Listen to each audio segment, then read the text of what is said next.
Hello and welcome to Level Die. My name is Nick, and today we're talking about just a game that really makes me unhappy. Metal Gear Solid 5.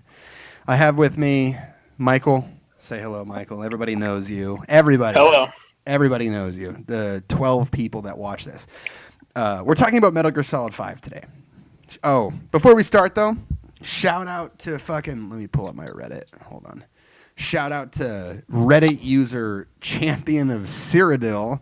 You're a fucking cool. Yeah, dude. Fuck you. You're a cool ass guy. Thanks for listening. I hope you enjoy this episode. So, I also, since I knew we were going to make this episode, I subscribed to the fucking Metal Gear Solid subreddit so that I can post this. Yeah, so I'm going to post this. I'm going to post this on that Reddit. That's the way I'm going to promote myself. So, Metal Gear Solid 5. This game, I hold a special, very dark place in my heart for this game. I bought a PS4 for this game so that I could play it day one with my PS4 on modern day hardware, you know? Uh-huh. So I'm gonna upfront this podcast by saying some of the anger that I have for this game is my own fault. I fell into the Metal Gear Solid 5 hype train. I was on it. I was one of the first people to buy a ticket, climb aboard, and go off that cliff with the with the other people that were also on this suicide run train that we were all on. So I will say that some of the reason why I'm upset is my own fault. But some of the things that this game does wrong and some of the things that this game is disappointing for is its own fault. That is it. There's some shit in this game that is disappointing for the reason that it's not good, not because I was hyped for it before it came out. Okay? That's my preface. I did the shout out. Let's get fucking started. So, Metal Gear Solid 5. No, wait.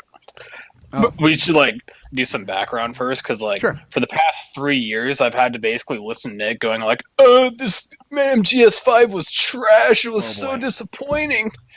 So hopefully with this podcast, we can finally put that shit to rest. And no, I'm always going to be angry. You're still gonna bitch about it? Oh yeah, I'm going to bitch about this game until it's going to be on my gravestone. Fuck MGS5. Yeah, and fuck. in defense of other Nick 1. Yeah. No, I'm Nick 1. Oh yeah, okay. In defense of Nick, Nick 1, I remember in high school was hyping this game up for 6 months, and correct me if I'm wrong, you stayed off V for half a year because you didn't want to spoil yourself from all the threads about this. Yep. Yeah. So. No, and here's the fucked up part. I was on fucking TV in a thread about fucking Bane. Okay, I was in a fucking Bane thread, and some dude goes, "Snake is medic," and I'm just like, "What?" It's like, I was. That's your fault for being in a Bane thread. Yeah. I mean, for sure, that's my fault. But the thing is I was so hyped for this shit. So I did the same thing for Devil May Cry. I stayed away from all media so that I could enjoy it proper. And I still ended up getting spoiled about DMC5. I was fucking I knew a certain character would be in the game. I'm not going to spoil anything for DMC5 in this podcast because I did it a week ago. Yeah, because Nick's going to listen to this podcast. Yeah, no, he's not. No, he's not. And cry about it. Yeah, he's going to. No, he's not. So I didn't know a certain character was going to be in that game. I mean, I knew, but I didn't officially know. You know what I mean? And then I'm just scrolling through YouTube trying to find something to watch while I take a shit or whatever.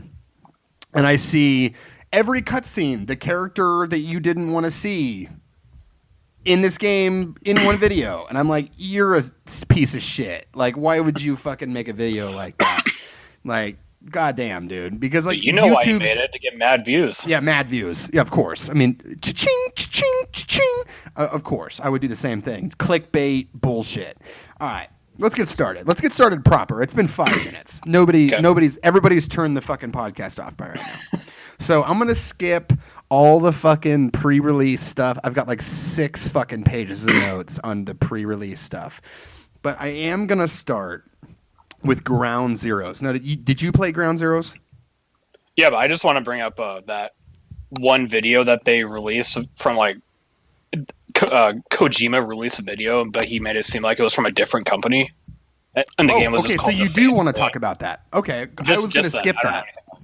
So before Metal Gear Solid 5 was announced, this is part of the reason why the hype train was so huge.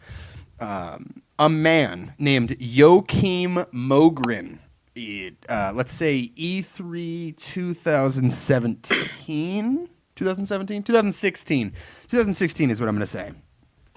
So a man named Joachim Mogren from an unknown company called Moby Dick Studios announced a game at E3 called The Phantom Pain. And I remember I literally have this memory is burned into my brain because I watch E3 every year. The E3 of that came out, and I remember in the first 10 seconds they show a beardy man with a hook arm, and I was like, Snake? Big boss? Yeah. Like, what the fuck is going on? And this shit, my wife just called me, so let me just text her. So I remember this happening, and I'm like, whoa. What is going on? And then I was like, this is Metal Gear. And I was like, it has to be. Everybody watching it, and then everybody in the YouTube comments is like, this is totally Metal Gear, right? But it's not. Like, it totally looks like it. Right. You know, everybody was like, no way. Like, what's going on? Like, what is happening? And I remember within 2 days, because I was in every thread. Yeah. And this dude managed to fit, because, okay, so with the title of The Phantom Pain, I'm going to give you, the viewers, a second to look up the Metal Gear Solid Phantom Pain logo, like the title, like the logo, the words. I don't know how to fucking say that. What do you say? Just the words. The words. Metal Gear Solid 5, The Phantom Pain. If you look that up, there are these little tiny spaces in The Phantom Pain where the words Metal Gear Solid 5 fit in. Like, if you type the words Metal Gear Solid 5 out, and you can insert them perfectly into the spaces that are left in the letters in The Phantom Pain. And some random fucking guy did it. He's like, look, I did it. It's Metal Gear Solid 5, The Phantom Pain. And everyone was just like, nah, dude, what? Oh, my God. What's going on? And we were just like, we were all aboard the fucking choo-choo Kojima train of, like, what the hell is happening? Like, what are we going to be dealing with? And, you know, what is this story going to be? Like, why are they being so secretive about Metal Gear Solid 5 for? You know, and it just led us to create our own theories. Like, it's going to be like this, you know, like how Big Boss, blah, blah, blah, you know, and we were just all fantasizing about what the game was going to be about. Because he wanted to know about how he ended up in the hospital and lost his arm. Right. Too. It's like, what the fuck? Like, why does he have one arm? You know, what is going on? And so we were all just spinning off each other, fantasizing, you know, trying to figure out what the Phantom Pain was going to be. And then the Red Band trailer comes out. E3, let's say 2017. I honestly don't have exact dates. I think every date's like 2 years ahead. Because this game was released in like 2016, I believe. Was it? 2015. So was it 2015? Okay. Yeah. So E3 2015, the Joachim Mogren Moby Dick Studios thing comes out. Then 2016, the Red Band trailer for Metal Gear Solid 5 comes out. They play the song Nuclear by Mike Oldfield. and it just shows this. I mean, Kojima can fucking make a trailer. Kojima is a god at making trailers, and it's because he always wanted to make movies. So that's true. That's a fucking fact. He wanted to make movies growing up. So this Red Band trailer comes out, and it shows like it's like when men become demons, and it's like, you know, good and evil, and watch the decay. Because so in Metal Gear Solid 3, you play as Naked Snake, who in the future becomes Big Boss. And you learn, if you follow the lore of Metal Gear, Big Boss is basically the big bad of the first two Metal Gear games. Not Metal Gear Solid, but Metal Gear, the games before the first Metal Gear Solid games. He sets up the events of those 4 games. Right. So what it does is this Phantom Pain is supposed to give you this sort of story where the man we fell in love with, that was Naked Snake, becomes the evil person we fight in Metal Gear 1. Yep. And it was an interesting concept. It was like, you know, we don't need this, but I'm very excited to see what happens. And Kojima always went on record as saying that he thought that Big Boss was a better character than Snake because he was a real human and not a clone. Snake. Yeah, he didn't like Snake. He said that the Naked Snake / Big Boss is a better character because he's an actual person, not a clone, and that Snake is a clone, so he doesn't have like all the stuff that Big Boss does, or whatever is his reasoning. So this Red Band trailer comes out, and it just hypes you up. Like, how can you not be hyped up? Where it's just, they come out with like a movie trailer style trailer of Metal Gear Solid 5, and it shows cutscenes, it shows, you know, gameplay, well, a little bit of gameplay, like cutscene gameplay, stuff like that. Was that the trailer that showed Snake arriving to Afghanistan on the horse, and you were like, oh, this is totally a cutscene, and then it just like pops to him riding down riding down the hill on the horse in his actual gameplay? I don't think so. I think that was PAX, or what's that Asian one? There's like this Asian E3. Yeah, it's basically like Asian E3. It's a Japanese company E3 type style thing. I think it's not PAX. Oh well. So this trailer comes out and everybody's fucking hyped.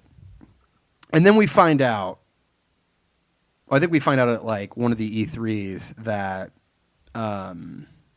shit, I can't remember his name. Who's the voice actor for fucking Snake? Kiefer Sutherland. Yeah, in this I said that wrong. But who's the David Hayter. David Hayter. So David Hayter was voicing Snake for the first 4 games. Yep. And then we find out in Metal Gear Solid 5 that Kiefer Sutherland is going to be the new voice actor. And there's just all these things happening. Tons and tons of crazy things happening before the game is even released. And this is where I'm saying that the reason my expectations for this game were too high, and it's because of this stuff. I fell into the trailers and the pre-release videos. This is my fault. This is where the fault on me comes in for my dislike of this game. It's the trailers, it's the hype, it's the imagination, all that stuff. This is my fault. So this is the anger I have. This is all my fault. You should never, ever trust trailers. Never. I mean, I fell into the DMC5 trailers, but that game turned out to be fucking incredible. So sometimes it works. Just to clarify, I guess, so the bulk of it is you were overhyping it, not because, you know, the Kojima Productions or whatever promise there's going to be a lot of shit in this game that didn't end up happening. Okay. Now, the second part of my hatred of this game comes from what they said was going to be in the game and didn't end up in the game. Because that's bullshit. That's plain. Did it not end up in the game, or was it just like bad and disappointing? No. Some of the things that they said were going to be in the game were not in the game. Okay. There was literally cut content. I mean, you've played it. Chapter 3 is literally just do side quests. You get one cutscene, and then the game is over. But I didn't follow the whole development process of this game. So I did. I followed every single video that got posted. I watched it. Every one of them. I followed the entire dev cycle. So here's an example. One of the things they said was going to be in the game is that you're going to be able to customize Mother Base the exact way that you want it. If you want to have, towers here, staircase, you can it's like Sims. You could fucking customize Mother Base the way that you wanted to customize it. And then players could come into your base and try and steal your shit. That was cool. The whole base FOBs, that's real. That still exists. Weren't you able to customize it by putting certain soldiers in certain places and mines in certain spots? You could assign soldiers to security detail. Other than that, no. You could not customize it the way that they said that you could customize it. Okay. Maybe I misunderstood. The thing is you can go back and you can watch the pre-release MGS5 videos and you can disprove me. But that was part of the thing that really dug into me when I played it and I beat it. And these things didn't exist. One of the things was also I was just excited for this because it's goofy. Is animals would walk around your base. If you Fultoned a goat, that goat would be on your base and you could just pet it and shit on your base just for goofs. That didn't end up in the game. Little things like that didn't end up in the game. Weren't they confined into a zoo area? Yes, it was a zoo area. You know all about that. So there was a separate arm of Mother Base that was a zoo, and then you could just go look at them. So it was fucking pointless. There's no fucking reason to Fulton animals in real MGS. Yeah. In it real MGS5. So bam, bam. That's all the pregame stuff that makes me upset. That is my fault for disliking the game. Okay. Let's get into. And you played Ground Zeroes? For 2 hours. I just went through the story, then I installed it. That's all you need to do. So, as long as you understand that when you beat it, they unlocked a bunch of side missions for you. You remember that? Yeah, I do. I didn't play those though. Cool. All right. So, during the release cycle or the dev cycle of Metal Gear Solid 5. A game, they release a sort of paid-for demo called Metal Gear Solid 5 Ground Zeroes. And what it is it's this sort of prequel mission. It's a mission in between Peace Walker and Metal Gear Solid 5 The Phantom Pain before... Excuse me. It's kind of like the Tanker Chapter 2 MGS2. It's exactly the Tanker Chapter 2. So... in more ways than one. So this is after Peace Walker and before he goes into the 8-year coma of the beginning of the Phantom Pain. It's basically Big Boss's final mission, basically. So it takes place on this island called, I think I wrote it down. Was Camp Delta, I think. Omega. That's what it's called.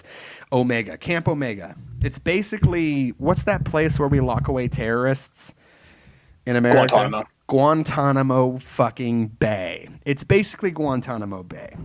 Yep. So the premise of this mission is 2 of your young comrades, Chico and Paz, are taken captive and they are put on this island, Guantanamo, and you have to rescue them.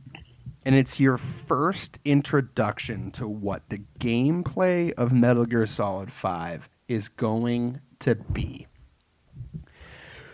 Camp Delta is extremely well designed. What it is it's essentially, let's say, a kilometer. I don't know how big a kilometer is, but it's pretty fucking big. It's like the biggest map that's ever been in Metal Gear, aside from Africa and until 5. Afghanistan. So it's ginormous. And it starts you at the same location every time when you start the actual story. But the thing is you can traverse this area any way you see fit. Is there a truck? Climb into the back of it, go prone, let it take you from point A to point B. Do you want to sneak through tents? Sneak through them. Do you want to climb this watchtower, knock this dude out? Go through the cliffs. You want to go through the cliffs? Do it. You want to jump over the fence instead of lockpicking the gate? Do it. It was incredible. It was this, like, the level design of Camp Omega, the guard placement, the entire design philosophy around Camp Omega was incredible. It was, what if we created a space that was living where you drop in and, I mean, we start the same way, but you can get to the objective in an infinite number of ways, depending on the kind of person that you are. I loved it. Ground Zeroes is literally a better game than Phantom Pain.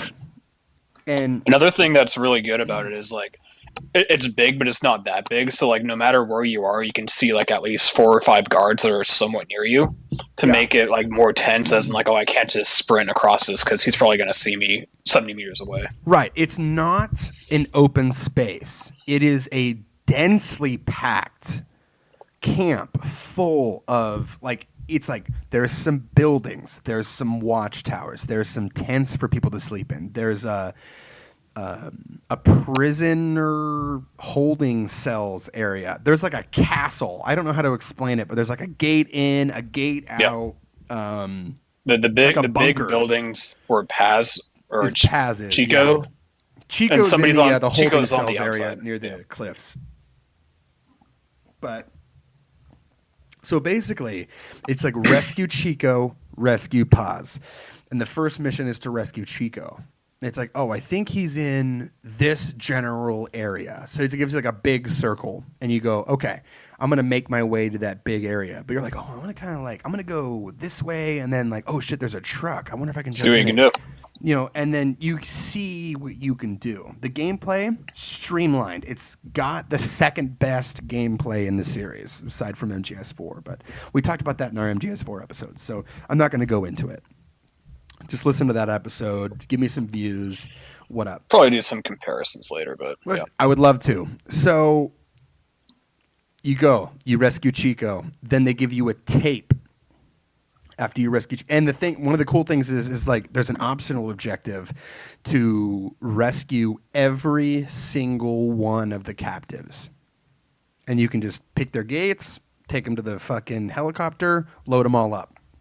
And if you do that and you buy the full game, you get a bunch of A rank people right off the bat. So it's a good thing to do if you. It also gets you used to the helicopter mechanic like really early. Like you have to get him, then take him back to the helicopter, and then call in the helicopter too.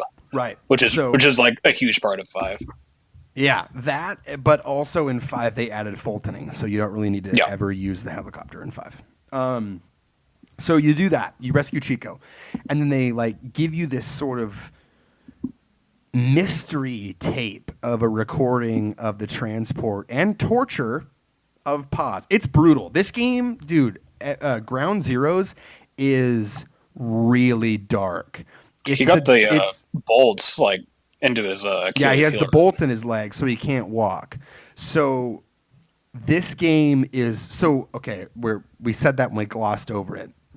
When you investigate Chico, when you find him, you click your flashlight on and you're like scanning over him. And you're like wondering like what's going on with what's going on with Chico, and you like scan down to his legs, and he's got fucking fat ass bolts put through his Achilles heel on his feet, so he can't walk. So you have to like pick him up and carry him to the evac, and it's just dark, dude. This fucking game is dark as shit.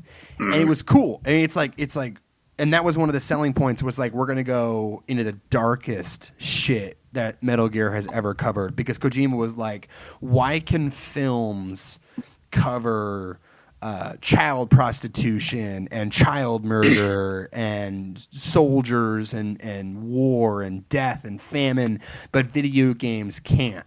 And that was like one of the things I was like, oh yeah, dude, we're getting into some fucking dark ass shit with MGS5. And I dug it. And I thought it was like a really good, like, why not? I mean, Metal Gear has always been very political. He's analyzed the state of the times in his games. I mean, MGS2 was all about like the internet, shadow governments, all that. Yeah, shadow governments. And MGS4 was all about like, what if the government took over and war was the only thing people knew? And it was a very anti-war message. Yeah. So it's always been very political. And so it's cool to see that he's going to go into like, because Big Boss, like, it was like, oh shit, Big Boss is gonna have child soldiers. He's gonna kill kids and shit. He's just like he's like a devil. He's a fucking demon. And so I was very excited about that. So it was brutal to see that this has happened to Chico, which, if you played Peace Walker, the game before Ground Zeroes and 5, you become acquainted with and you start to enjoy the company of Paz and Chico, because, well, like, maybe not Paz as much, because she fucking pilots Zeke, and that's the final fight of the game. She's in her panties and her bra, and you have to fight her, and it's ridiculous. Aside from all that, I know you wouldn't know that because I don't think you played Peace Walker, but whatever. So then they give you this tape, and you have to listen to the tape, and it's kind of hard to listen to. At least for me, I'm a big teddy bear deep down, despite what people might think.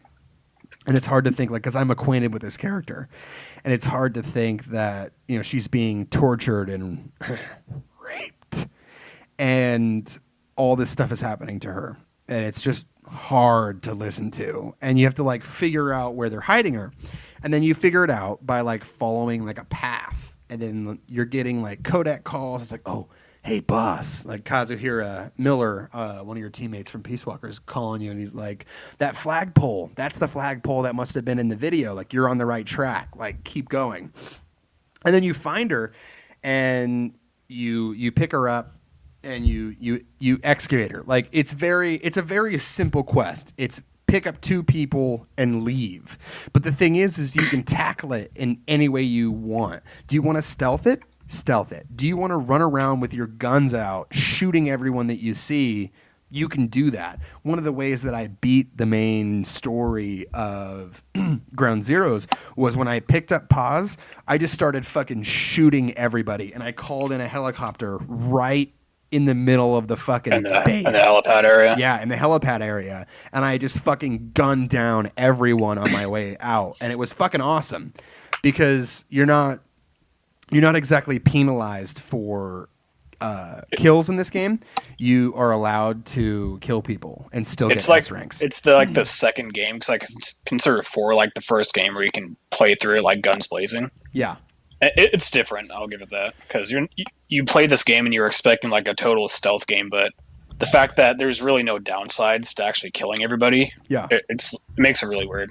But I love it, because it's like, you can stealth it if you want to, or you can like, the thing that I would do is I would stealth it mostly, and I would kill people if I needed to.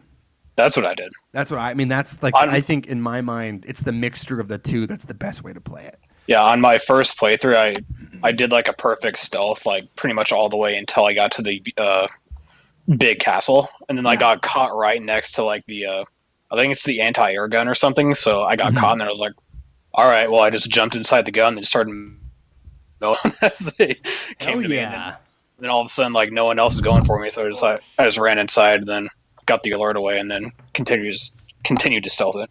Yeah. So, sorry for all that noise. I was trying to plug my phone in. It's getting kind of low, and that's where my notes are. So, boop. There we go. All right. Excuse me. So, here's the thing that put me... This is like my mindset, and maybe this is my fault, but I honestly don't think that it is.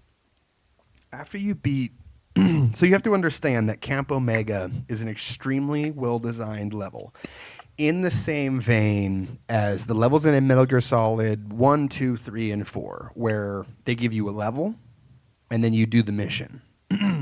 But this game was like, hey, we're going to give you the level, we're going to give you the mission, but you can tackle it any way you want. Right? Is that kind of the idea that you got from Ground Zeroes? Yeah, I did, but also it's kind of like a psychological thing. Well, because you're on this huge ass island, right, and it's basically a military island, it felt like more threatening to me to get caught because it's like I have nowhere to go.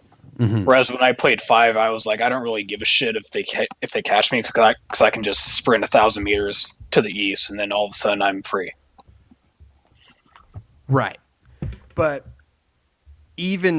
not even in that sense, it's like you can go anywhere within this map, and you can tackle the object. I'm 99% sure you can go and grab Paz right away if you want to.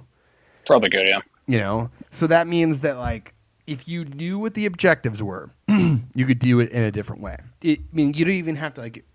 You could just go get Paz, take her to the fucking evac point on the cliffs, grab Chico, get out of there. Boom. You know, and that's how a lot of 5 worked too.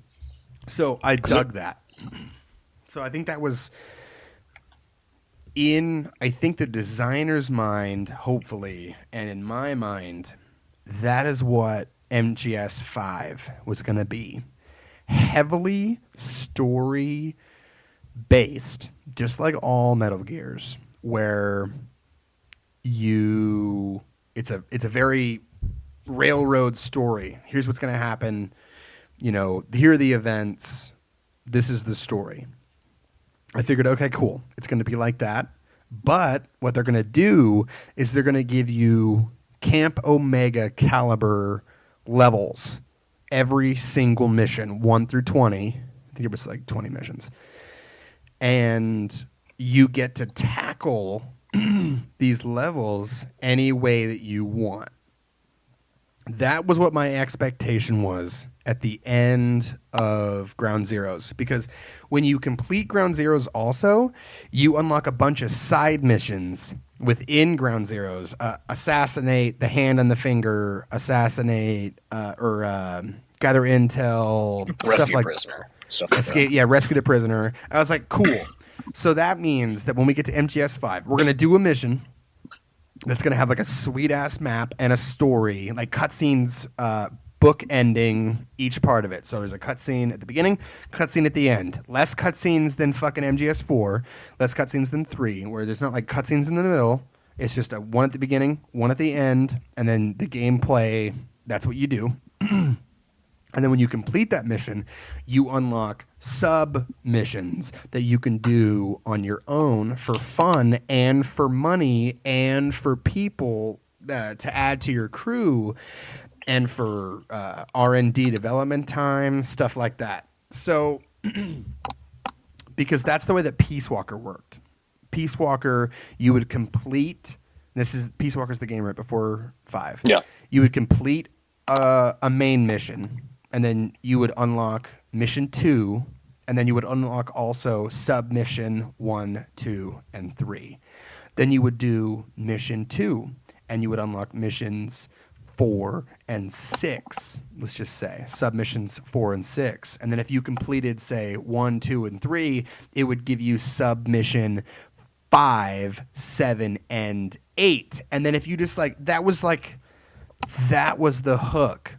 Was you wanted to do the side missions because not only did it allow for R&D time, which is research and development, because you develop all your own weapons in this set of games. Real in-game time. Only in 5. Non Peace Walker? In Peace Walker, it was, depending on your R&D level, the crew, that's how many missions it would take for something to complete. So if you had a super good R&D team, it would take 1 mission, 5 weapons would complete. And that mission takes 5 seconds. And the side missions counted towards that? Yes. So you would go, okay, I need 2 missions until my R&D development is ready, and I have a boss fight coming up, because it will go boop. It'll pop mission 3, and it'll say fight the Metal Gear, and you're like, okay, cool. I got a Metal Gear fight next mission, so I'm gonna do a few side missions, get that rocket launcher built, and then I'm gonna go into it with a rocket launcher. Perfect. Do the 2 submissions. 2 more submissions unlock. You go into the main mission. You complete it. 5 more submissions unlock. You complete those. It was the perfect gameplay loop. That's why I've beaten Peace Walker 3+ times on PSP, on Xbox 360. Peace Walker is honestly a really good game. It's it's a portable PSP game. It was game. made for PSP, so it's kind of the graphical fidelity isn't what you're used to, and the gameplay is a lot simpler, but it has this loop of Fulton guys. Build your team, send dudes out to fucking out missions, complete submissions, complete more missions. There's hidden missions. It was awesome. So I expected that, but AAA, where you complete Ground Zeroes, mission 1. You unlock submission 1, 2, 3, 4, 5. You do the next mission, mission 2. You unlock submission 5, 8, 10, whatever. And then you would go, oh shit, like I'm missing some. Well, let's do it. And you do like some submissions, you do some main missions. And the submissions, you don't need to do them. It's just for fun. It's just to add content. And that's where 5 made a big mistake, because I'm pretty sure at the beginning of chapter 3 you have to complete at least 3 submissions for the next objective to come up, if I remember correctly. There's a part where you have to do some submissions. I wouldn't know, because I did every side mission as soon as it popped up. What? I didn't try to just blaze through the story. I played it that way. Fair enough. Was it because one of the side missions was like yellow and you had to like fight quiet or something to advance the story? I don't know. I honestly don't remember. It's been a few years. But that is one of the... We're 40 minutes in and we haven't even gotten to the fucking full game. So we're going to fucking move on. But that's the mindset that I had. It was going to be structured like Peace Walker. Do a mission, unlock submissions. But it was going to be AAA, where you get a levels designed like Camp Omega or Metal Gear Solid 3, Metal Gear Solid 4, and you go through them bit by bit, and you get bookended story. That's what I thought the game was going to be. The game was not that. Oh, God. Very much not that. It was very, very much not that. So you start the game with a fucking... Oh, God, it's like 2-hour long. It's really long. It's so hard to pick up Metal Gear Solid 5 on a new console or a new save file, because that intro mission is stupid long, and it's not fun. It's not fun. The first half an hour is like cutscenes and you crawling on the ground at a snail's pace. Yeah, it's horrible. And then you basically just like get like the sneaking tutorial, and it's like, okay, cool. They teach you how to move. Yeah, they teach you how to fucking walk, and then you do that like fucking for 20 minutes, and then you get like a shooting tutorial, and then it's over, and it takes like an hour and a half. And then you have the on-rails section where you have to fight the man on fire on his horse. You have to fight the man on fire. And that section sucks balls, too. At least they up-fronted the fucking railroad section right away. Imagine us complaining about on-rail shooter sections. Yeah. Listen to MGS4. There's like a fucking half hour of us complaining about that. So then you get into... let's just say you get into the game proper. And you're in Afghanistan, and he goes, show them the legend. Let the legend come alive. And you ride out into Afghanistan, and you're just like, yeah, baby, I'm fucking ready. And then what do you find? A big, empty, open world full of copy-pasted Skyrim villages, and it's just... heartbreaking. I mean, looking back, it's heartbreaking. Playing it for the first time, I was excited. A huge open world. Woo! Woo! Woo! Open world stealth. Can't wait. And then you get at least me, I got halfway through and I was like, okay, every checkpoint is tents and a watchtower. Okay. There's 2 actual levels, like big favelas or the military base or the airport. Yeah, that huge like ruins castle where you have to rescue the missile launcher. That one's good. Missile launcher. Really good. Yeah, the cave system was fun because there's like all these ups and downs and lefts and rights. I got lost. That was a very good level. I will give that to Metal Gear Solid 5.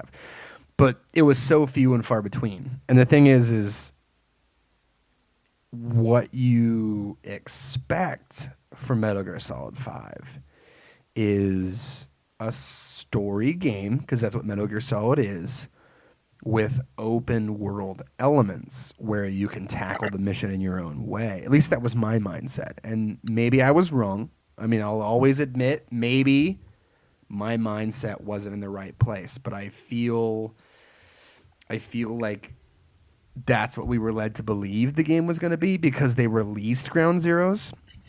I mean, why would the rest of the game be the polar opposite of Ground Zeroes? You know, if Ground Zeroes was part of the game.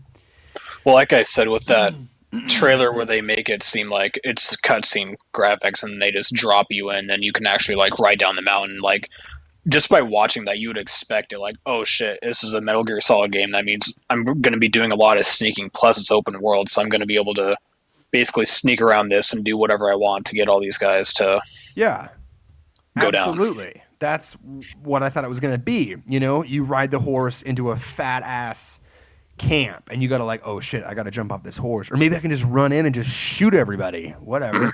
You know, and it leads you to believe that it's going to be Metal Gear Solid, but open world. You know, more enemies, more things to climb, more places to sneak around, more ideas you can have. And then they give you, I will say, the amount of fucking gadgets and tools that you have in MGS5 is incredible. I had so much fun playing with the gadgets and shit. That's really what kept me coming back and playing it and finishing it, was like throw a decoy next to a guy, it pops up, he gets knocked out, you know, it attracts 2 other guys, you snipe them. I mean, it was the moment to moment gameplay, if you played it in a fun way, was fun. But I think in defense of the side missions, that's also like a strength of them. It's like, oh, well, I'm doing side missions, I'll take an LMG this time and try it out. Or, oh, I don't like the LMG, I'll throw a flare supply and like get a missile launcher. Right. I can definitely appreciate that. But also the side missions are rescue the man 1 through 46. Oh, I know. We'll get to that. But oh, we're going to get to that? Okay. Yeah. Cool. I expect side ops to be a whole fucking separate. Oh, boy. God. Sorry, I just cussed, but. Did you just cuss? Yeah, well. Do you kiss your mother with that mouth? I don't. I don't kiss my mother. So the story, I feel, of MGS5 was also a little lackluster. Okay. It sort of was. It said it was going to be watch a man become a demon in the Red Band trailer. And then when you play the game, and I've played the game, I've beaten the game, I enjoyed the game until I grew up. And then I would rewatch the Red Band trailer. There are actually cutscenes in the Red Band trailer that are not included in the full game. So that means, that's expected. Well, not when your whole selling point is these things. Okay, well, I was going to say MGS2 did the same thing, but I guess that's a separate story because they were deliberately faking you out by making it seem like Snake was fighting all these people when it was actually Raiden, but... Oh, right. Well, that was whatever. A fake out. That was on purpose. This was development issues. It's cut content. It was cut content. And the thing is There's a fuck ton of cut content in this game. Oh, there's 50 missions. That's what it is. It's supposed to be 51. It's supposed to be 51, but guess what? It wasn't in it. It wasn't in the game because it was cut. So that's a glaring, full-on MGS5 problem, and it's its own fault for me not liking that. If you buy a game, it should be a full game. MGS5 was not a full game. It was half a game, and the rest was cut. Chapter 2 was bare bones as fuck. Really, there was like one or two actual storyline. Yeah, the rest was missions. fucking bullshit. They were good, side missions. Yeah, they were good. The rest I wish of them there were was bad. fucking more of it. And then Chapter 3 was nothing. It was literally the game was fucking over. Oh, it was supposed to be peace. Chapter 3 was peace. Did that get cut? Yeah, I guess that did, didn't it? I didn't see coming up soon in Chapter 3 cutscene like it did for Chapter 2. Which was awesome. I think that scene. The thing is they showed every cutscene of Chapter 2. You didn't even have to play it. Coming up. Yeah, you didn't have to play it. You could have just stopped the game right there. And that's the major issue that I have with Metal Gear Solid 5 is it's an incomplete game.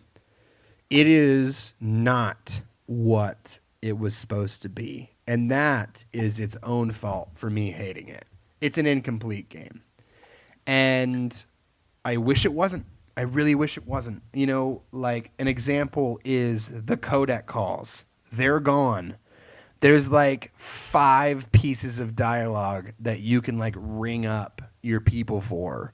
Like he goes, "Oh, that's a helicopter. Yeah. Keep They down. give you It'll shred general you." tips. And then it's like, that's not what I want though. And Yeah, then guess what? Those like phrases that they say, you hear them every single time there's a helicopter on your screen. Every single time there's a sniper's like, "Oh, get down." That thing could tear you to pieces. Try and avoid it. Fuck that. But what they did was, which is fucking horrible, it's all in tapes. I mean, I guess it's okay because you can like do it optionally, but the thing is like you could do it optionally in the other games too, and it was more interesting. Because you would call and then you would get like every single person in your party would give you like different little bits of conversation based on where you were or what you were doing or where you were in the story. Give you tips, but like, give you tips. Like, check around for a sniper rifle here or something. Yeah, or like, oh, you're in a box. How's that working out for you? You know, like little comedy things like that. You can call Ocelot in the locker in MGS2 and you can jack off, and then he like scolds you for it. Awesome. MGS2, dude. Jesus Christ. In defense of the cassette tapes, at least you can listen to them as you save play. Generic soldier number 5 on the side ops missions too. Mm-hmm. Yes, I did like that. But the thing is here's the thing. If you play a tape, it will get cut by dialogue in the actual game. So it will stop playing and it'll go, "Oh, there's a helicopter. Get down." Yeah. And then it's like, to make it worse, the subtitles of him talking about the helicopter take over too, instead of you actually being able to read the tape. Yeah. And then it comes back into the tape. So there's like honestly no point in playing the game and listening to the tapes at the same time. You should just sit and listen to the tapes in the helicopter. Yeah. Hey, sweetheart. Welcome home. I missed you. So did you ever listen to the Kazuhira Burger tapes?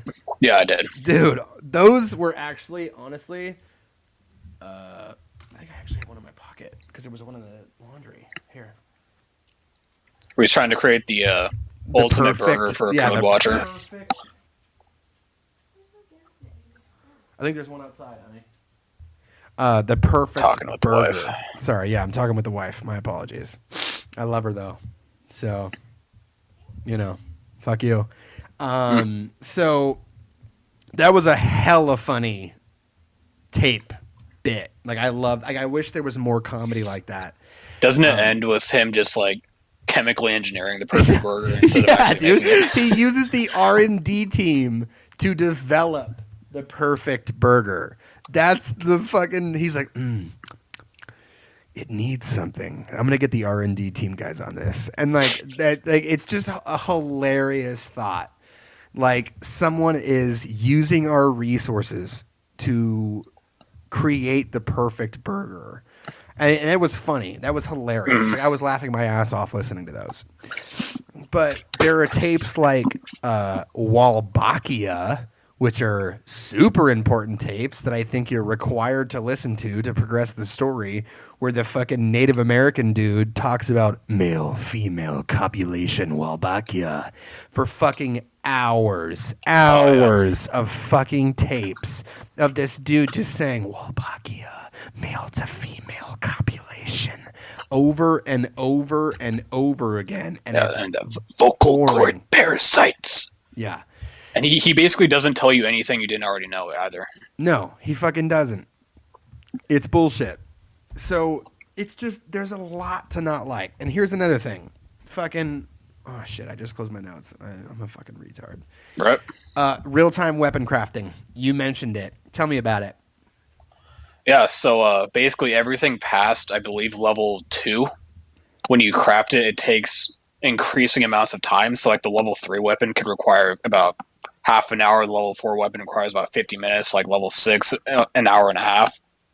And I really hate it because there's a lot of missions where I was like, oh, I really need a sniper for this mission, but I haven't crafted any. So now I have to sit here for 2 hours and craft the sniper rifle that I want, or I can just do something else, or I can just go to the helicopter, then just leave my game on for 2 hours while I do something else besides play the game. And I don't think like not playing the game is ever a good choice for game design, if that makes sense.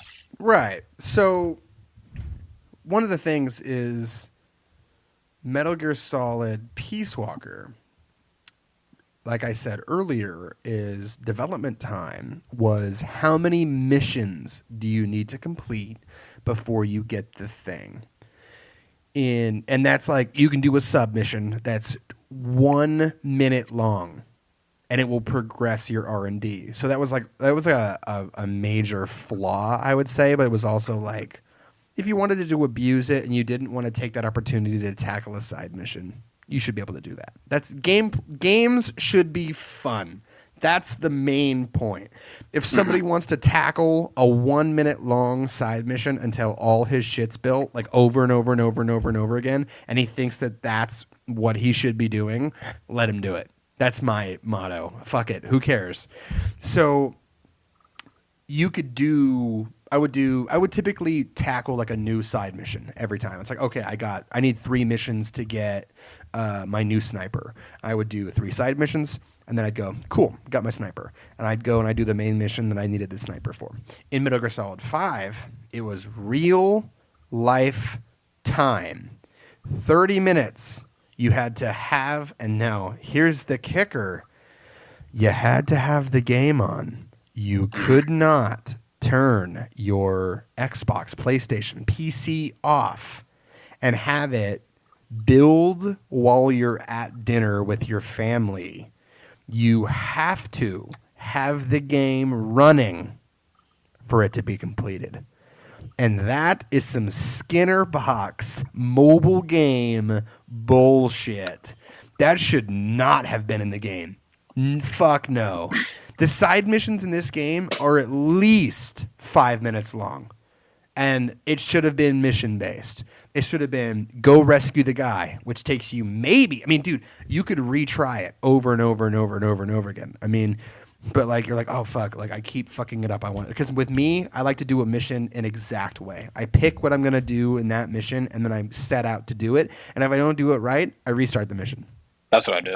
So it's like that would take me a half hour to complete a 5-minute mission. And then, but it wouldn't feel like I was just wasting my time away trying to advance the clock. It was like, you're like getting better at the game by doing that too. Yeah, and you're expanding, and you're like, okay, cool, I did one mission. Finally, let me do one more, and then you go do one more, and then your sniper rifle's built, and then you go into the main story and you tackle it. But no, like you said, level 6 pistol, 2 hours. Guess what that means? gotta sit in the helicopter for 2 hours, go walk your dogs, go have dinner, have sex with your wife, and then come back and maybe it'll be done. But I don't last long in bed, so I wouldn't, I wouldn't be able to, just do that for 2 hours. And so that was a major flaw.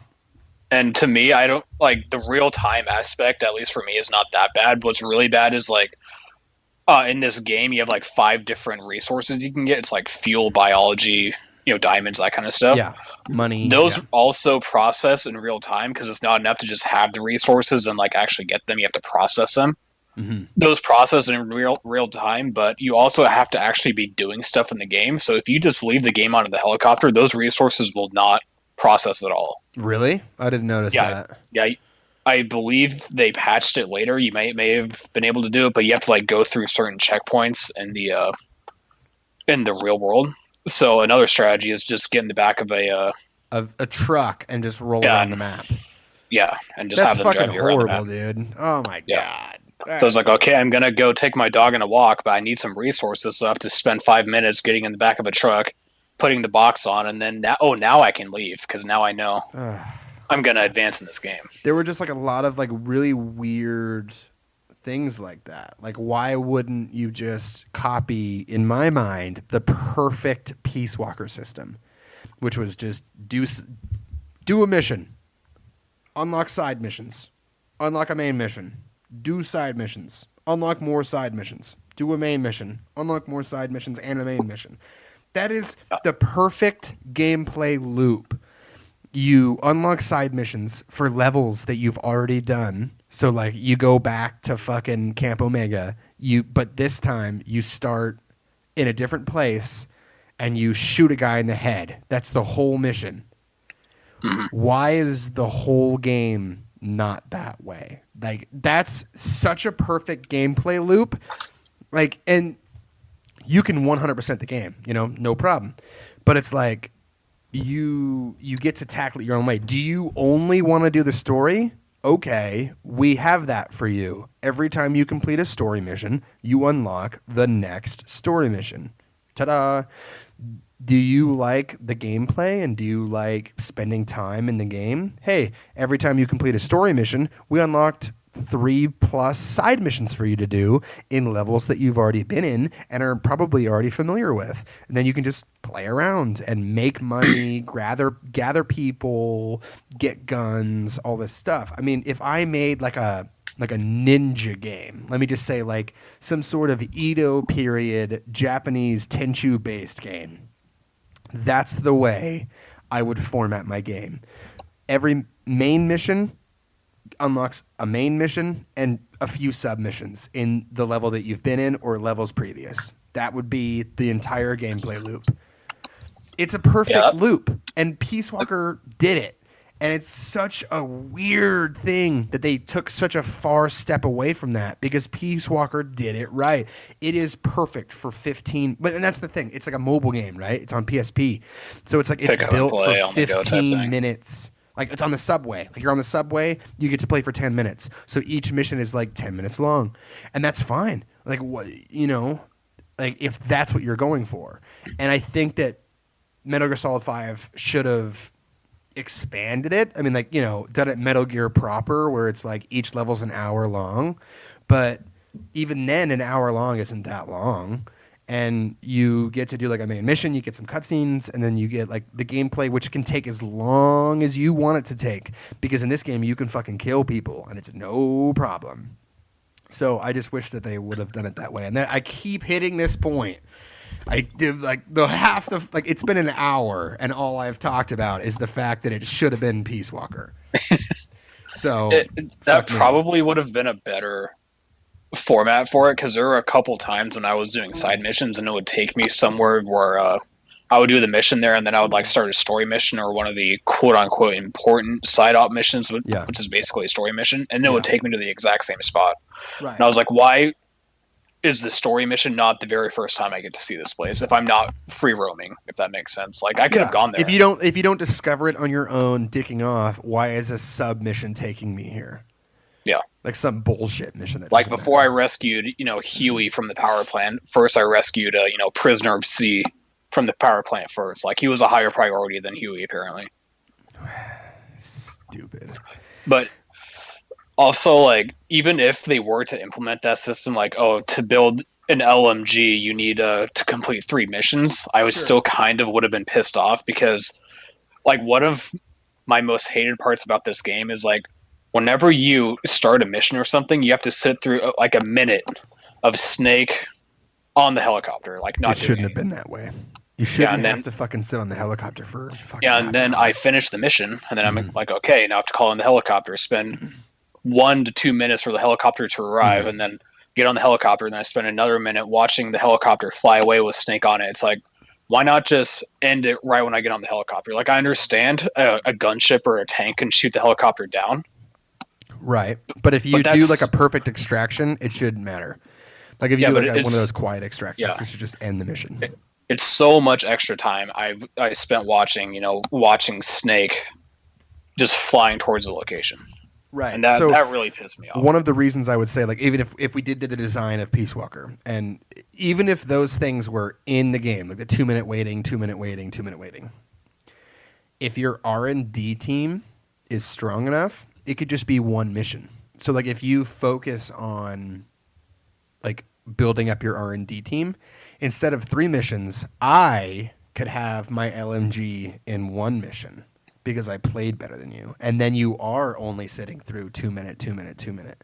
And it's not a big deal because then it makes you think like, okay, I need to get more R&D guys. My team could be better than this. And then you go out, you do a side mission, you find some R&D guys because you want to do a side mission to try and find some R&D guys. You get them, you add them to the team, and then your R&D time goes down from...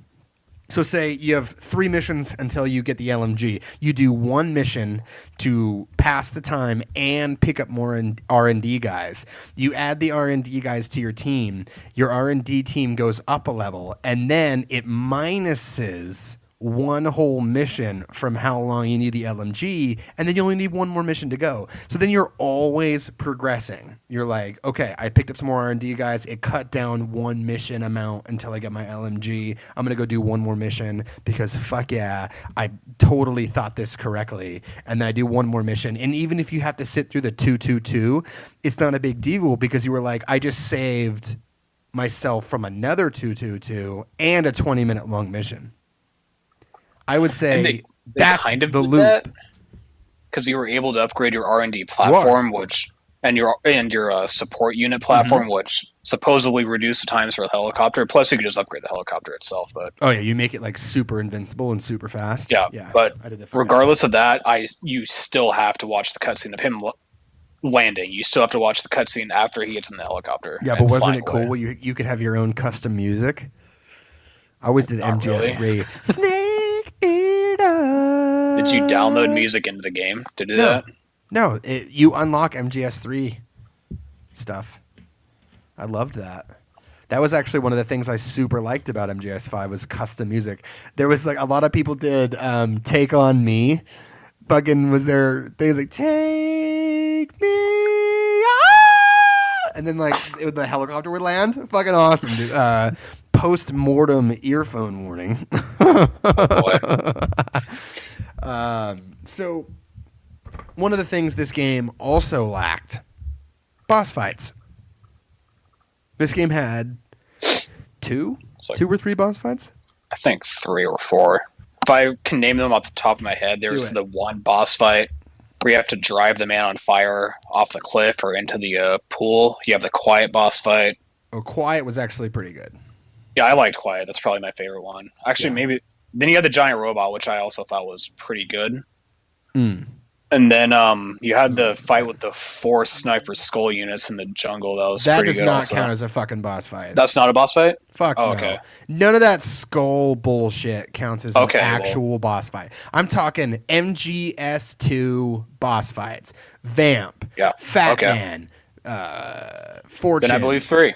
Yeah, you had the man on fire like 3 times, and all you need to do is get the water gun and just squirt him in the face. very poorly designed. It could have been so cool because it's Volgan. Fucking spoilers for a fucking 4-year-old game, dude. That's Volgan from Metal Gear Solid 3. Which they reveal in a side ops mission, not in the main story. No, of course not, because this game's fucking terrible. So there is a disturbing lack of boss fights. Quiet is the best one. It is the best boss fight in the game. There's no doubt about it, because like she sights you, you have to like dodge out of the way, you have to hide, you can sneak up on her, you can snipe fight her. She heals up via rainbows and shit. It's cool. It's a cool fight because guess what? It's reminiscent of the best boss fight in all of Metal Gear, the end for Metal Gear Solid 3. So it's literally just like we took a boss from another game and we put it in this game. Hey, you remember that cool boss fight you liked? It's in this one too, but like not as good. It's kind of different. Yeah, it's a little bit different. Yeah, dude. I hope this is a brand new boss fight, and it's not. But I mean, it's good. I mean, of course it's good because it's modeled after the best boss fight in all of Metal Gear. So of course it's going to be good unless they fucking seriously fucked it up. But like. In Metal Gear Solid 3, you fight Volgan like 4 times. One of them you fist fight him. One of them you fight him and he's like riding on the Shagohod. You fight him. I think you fight him like one more time. I can't remember. I think you at least fight him fucking twice. You fight the boss, which like this game didn't have the boss or a Ocelot fight. Like a fist fight. Yeah, it didn't have a fist fight, which is like, what? Like, that's like a huge thing in Metal Gear. It kind of had it where you fight Eli for like 30 seconds. That fight sucked dick. But you could just trank him anyway, so it's not like it was that hard. It's not even like they were just like, that whole Eli subplot, it could have been really fucking good. But guess what? They finished it. It fucking wasn't. No, they did not finish it. If they finished it. That's if they finished it. Yeah, for sure. Because he's supposed to steal the fucking... What's that thing called? It's not the Shagohod. I forgot what it's called. Sahelanthropus. But he did steal it, but they didn't do the fight in Mission 51. No. Which is lame. So, cut content, bad story progression. These are the issues. I love you, honey. But okay. Apparently, I smell like farts, and this room stinks. So I've been farting all day too. So. Yeah, me too. I've been wondering if it's been picking up on the fucking podcast. To go back to the quote unquote like the final boss fight in the game with Sahelanthropus. Sahelanthropus, yeah. I actually think that fight's pretty cool because. Actually, I don't like the way you fight it because it's like in the cutscene they shoot a bunch of missile launchers at it and like that doesn't do anything, but the way you kill it is by shooting a bunch of missile launchers at it. Right. But that's the whole like cutscenes and gameplay doesn't really sync up, so that doesn't really matter. But I think it's really cool because he has a bunch of different moves. Plus, what I really like is that your team is basically helping you out because you can call in fire support. Like P-Quad comes in with the helicopter, starts mowing it down, then he takes some heat off you because then it starts focusing on him and allows you to get more shots. Yeah. Every time you run out of ammo, they immediately call in a supply drop on you so you don't have to do it. And I think the reason why I liked it so much was you described how this game is supposed to be like how he became like the demon or something. Yes. But when I was playing it, that's not what I thought like the story was going through at all. I thought the story was trying to basically establish that Snake is like the leader of this huge organization and they all rely on him and he relies on them, and like you're basically like this role model for them. So like when you're fighting the robot, it's like they have your back and they're helping. When you do the quarantine mission, which I also think is a really high point in this game. That is actually, we can talk about that.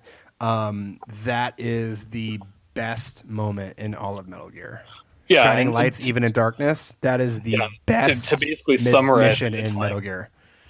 You're shooting all these people, but you don't want to shoot them because like they're your men, and like you're their boss or like their role model, and I felt really bad shooting him. And me too. just, like, dude, they salute you. They go fucking. Yeah, they like that's like really one of the sad, worst dude. moments. Is like near the end of it, they just like salute you, and they're just like thanks, and you have to fucking pop them in the dome, and it is hard. Yeah, and then you like walk out. Oh god, dude, it's rough. That's a they really say good thanks, mission. and they also say like, "Oh, the boss is here. We'll let him decide our fates." And it's like, I don't want to shoot you, but I have to shoot you. Like the thing is, like, man, I'm is sorry. you're fucked, man. I gotta shoot you. And then you get like that grave scene where it's like, we won't scatter your ashes to the heartless sea. Yeah. And you like we'll make them into diamonds. That is, I'm telling you right now, that is like top 3, somewhere in the top 3 of the best moments that Metal Gear has ever had. And it's so crazy. Like, I mean, it's coming out of a game that I've obviously for an hour and 10 minutes, I have said that I am basically not a fan of, but I will tell you right now, it's honestly almost worth it to play and just get that scene. I mean, Jesus especially Christ. when that scene is like right in the middle of like, you know, metaphorically a bunch of shit with like all the rehashed missions in chapter 2, and then like that just plops on you right there. It's That's like mission 49. That's like right at the end of the fucking game. It's brutal, dude. So like this virus, you create this like quarantine zone on your base, and then like this virus gets loose, and all the people in this department are poisoned. They are dead. They're dead men. If they get out, they're going to poison the entire world. So you have to go in and execute every single one of them. And it is hard. It's hard because they have like the names. They have the names, the code names above them. It's like, this is Warhorse. This is Black Mamba. And you're just people like, that you've been training, it's sending like, on dude, combat I put you out on like 6 missions, dude. You're like S rank. Like, do I really have to do this? And it's like, yeah, dude, you do. And they're just like, they just like stand and salute you, and it's all dark and shit. The Peace Walker theme's playing in the background too while they do that. God damn. And you fucking shoot them all, and then you burn all their bodies. And they have like this funeral service. It's like one of the best cutscenes in the game. They have like this funeral service, and like they're about to dump the ashes into the ocean. And you see this in the Red Band trailer. Which is like why like I can just rewatch the Red Band trailer and just be happy because the Red Band trailer is just so fun. But you don't get to play this mission though, so that's the one part that the trailer doesn't get. Right. So they go to dump the ashes into the sea, and he like grabs it. He's like, wait. And he grabs it and he like puts his hands in the ashes and he rubs the ashes on his face and he goes, I will not scatter your ashes to the heartless sea. And I was just like, oh God. Damn it, Snake! You're such a good man. And then Nick pointed this out to me after that cutscene. Whenever you're in the chopper, you can see like a little glitter on his Diamond Dogs on the shoulder because like we'll make them into diamonds, and then so we can carry them out, with us onto the battlefield. Yeah. And if you look, the mission after that, when you're in the helicopter, if you look at your right shoulder in the helicopter, there's this little glint in the sun, and that's the diamond of, oh God, it's just, that is what all of Metal Gear Solid 5 should have been. I mean, that was a moment. I was like, dude, it's literally in my top 3 favorite moments of all of the Metal Gear games. I've played them all, and Shining Lights, Even in Darkness is in the top 3, and that's wild. For a game that I don't like, that mission is incredible. And like, what if, Mike, I'm gonna give you a fucking, what is it, like a fake thing to think about. Scenario. A what? Yeah. Fake scenario. A fake scenario. What if Metal Gear Solid 5 was the caliber of Camp Omega and Shining Lights Even in Darkness throughout the entire game? Would have been really good. It would be probably the best Metal Gear game ever. Mm-hmm. And probably would have said it has the best gameplay too because of that too. Let's talk about gameplay. Shining Lights Even in Darkness, I will tell you right now, you're an hour and 15 minutes in. If you have thought about playing this game, I mean, Mike just played it like this year, so some people still haven't played it. If you have any interest in Metal Gear Solid 5, I will tell you right now, just play Metal Gear Solid 5. Just play it. beat the game and make your own opinion. But shining lights even in darkness. I'm like 99. I'm probably saying it totally fucking wrong. I should look it up. But I'm pretty sure that's the mission name. And if you can just make it to that point, that's all you need. I mean, it's such a good moment. And I say that it's even worth going through all. Oh, it's called Shining Lights Even in Death. Okay. I was trying to look it up. Shining Lights Even in Death. So close. I said it like fucking 6 times wrong. I corrected myself. Fuck you. It is worth playing it to see that moment because you're going to get attached. Like one of the things is I don't know, maybe it's just me, but I always get attached to my guys because you're recruiting them, you learn their names, you send them out on outer ops, you assign them, you can salute them in Mother Base, which is cool.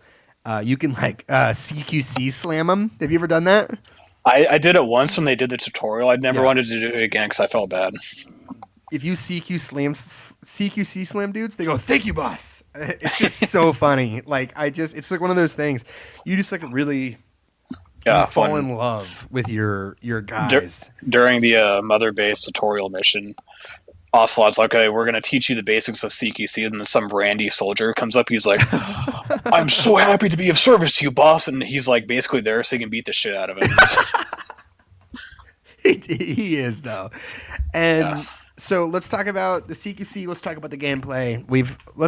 Jesus Christ. It's been an hour and a half, and all I've talked about is how much I fucking hate this game. Wait. It's not a very good fucking podcast so far. So let's keep going. These have never been, what do you call it? Stuck to the same part, like music or gameplay. Like we never stick to one topic for so long. But we've been jumping around. Like when you were describing, like, oh, I felt really bad for killing these guys. That's the whole point of like I was trying to get of like this whole story. It's like I never really felt like I was watching Snake turn into this demon. I felt like I was like the daddy of this huge army, and they were all relying on me, and I didn't want to let them die because I felt bad. And that's actually part of the point too. Is you are supposed to be a hero, but the thing is that's part of the cut content. You were supposed those little African kids that you bring to your base. You were supposed to be able to turn them into child soldiers. Yeah. So that's like one of the hardcore things that you were supposed to be able to do that makes you an evil person. There were supposed to be these things, like if you kill too many people, do you know about this? If you kill too many people in the game? What? If you kill too many people in the game, you get a new title and you get this ginormous fucking horn in your head. So you get a piece during the gameplay? During gameplay, yeah. So actually, I don't know if you've noticed it, but every time you kill somebody, if the more people you kill, the bigger your horn gets. Oh, I never noticed that. Yeah, so that's the thing. And then if you get to a certain level of villainy, I guess we'll call it, you actually get a new title instead of like Punished Snake. You get It's like Demon Snake or something. I think it honestly might be fucking Demon Snake, something like that. And you're just covered in blood. You literally you're always covered in blood, and your horn is like a foot long coming out of your head. Because that's what they were hinting at in certain cutscenes when they would show Snake in the mirror and he would be completely bloodied with a horn. Yeah. That's the idea, right? Is, you can kill people, but it affects your like morality. So I thought that was cool. I never got like the blood covered thing because I was like right in the middle where I would do stealth and quiet, and then I would like kill people if I needed to. If I wanted it to be quick, I was like fucking kill 2 dudes and then move on. Like no big deal. Which I liked. I love that you could kill people and stealth. It doesn't penalize you in terms of gameplay. No. At least during story missions. Yeah, I really liked that. I think that was a big improvement of the game is you could honestly play it the way that you want it. You want to use gadgets? Use gadgets. You want to kill people? Kill people. You want to fucking CQC motherfuckers? Do it. And I like that. I will say that I really, really did like that.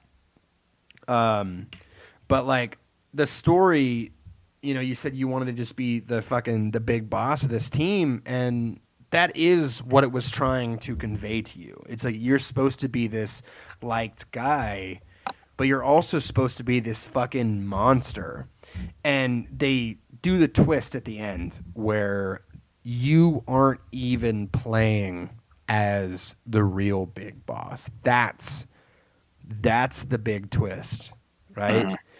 And that is a fucking evil thing to do. He brainwashed and mentally crushed a man into believing that he was Big Boss. And then that man built a team of people that he loved and he cared for under the notion that he is Big Boss. Who and all it turns believe he was out Big Boss, yeah. that you are not Big Boss. And that is the big turn, because it also explains the fact that Metal Gear and Metal Gear 2, you fight the same person. You fight Big Boss twice. So it explains the fact that in Metal Gear 1, you kill Venom Snake, and in Metal Gear 2, you, quote-unquote, kill Big Boss. So that was the whole point of this game. And was it executed correctly? No. Did it miss a lot of the marks? Absolutely. But I think like the moment-to-moment gameplay is probably one of the things that you can appreciate in Metal Gear Solid 5, like doing the CQC, killing, using gadgets. It's a blast. And it's worth playing the game. If you're like, I don't want Metal Gear. I want to play around with killing and stealth and gadgets. And team members. We can talk about some team members right after this. Metal Gear Solid 5 is the game for you.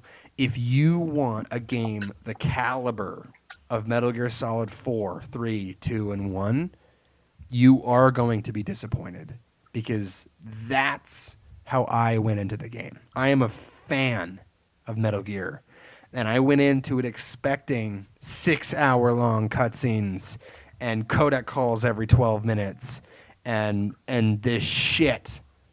I didn't get it. Yeah, there's a reviewer that I saw who said, like, this is a pretty good game for, the average fan, but long-term fans are probably going to be disappointed because this isn't what they were expecting. Mm-hmm. And I think this game perfectly encapsulates that, because it's like, you go into a Metal Gear game, you're like an ass ton of story, like very little gameplay, but that gameplay is going to be really good. Right. And then you get to this game and it's an ass ton of gameplay and very little story, but a lot of the story is also not that good, but very, very little of the story is like A+, like the Mission 46 or whatever the quarantine mission was. Yeah. So it's like, it's a trade-off, I guess. I can see why a lot of people would like this game, because, just running around and messing with all the gadgets and killing people and sneaking around is fun. I have never said that that's not fun. That's a fucking blast. That's like how you manage to make it through the game. I mean, it's just the moment to moment of it is fun. But when you start actually like thinking about it, I don't think it's what you want.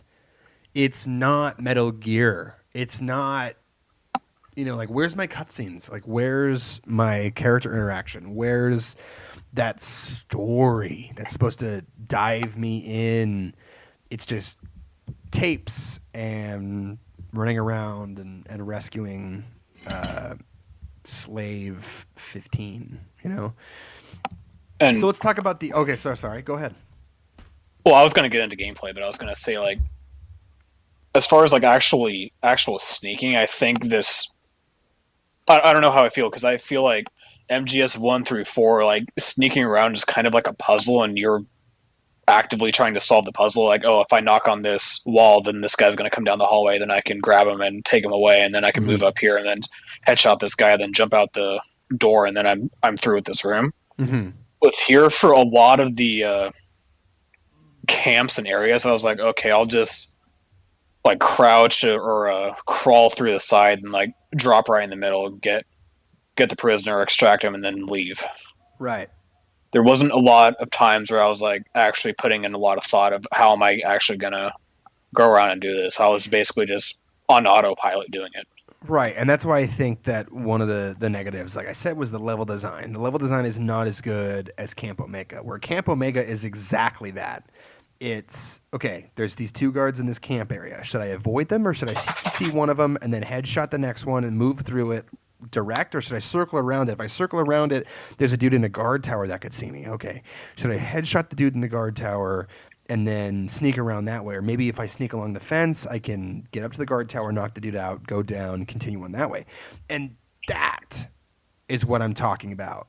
You know, it was just like, pop, pop, pop. There's 4 guards in an area. And then while you're thinking about it, some guard you didn't see walks up on you, and then you like freak out and then try to stay away. Yeah, you know, and I just feel like the level design was really weak. And then, you know, it was just like, go to the checkpoint, clear the checkpoint.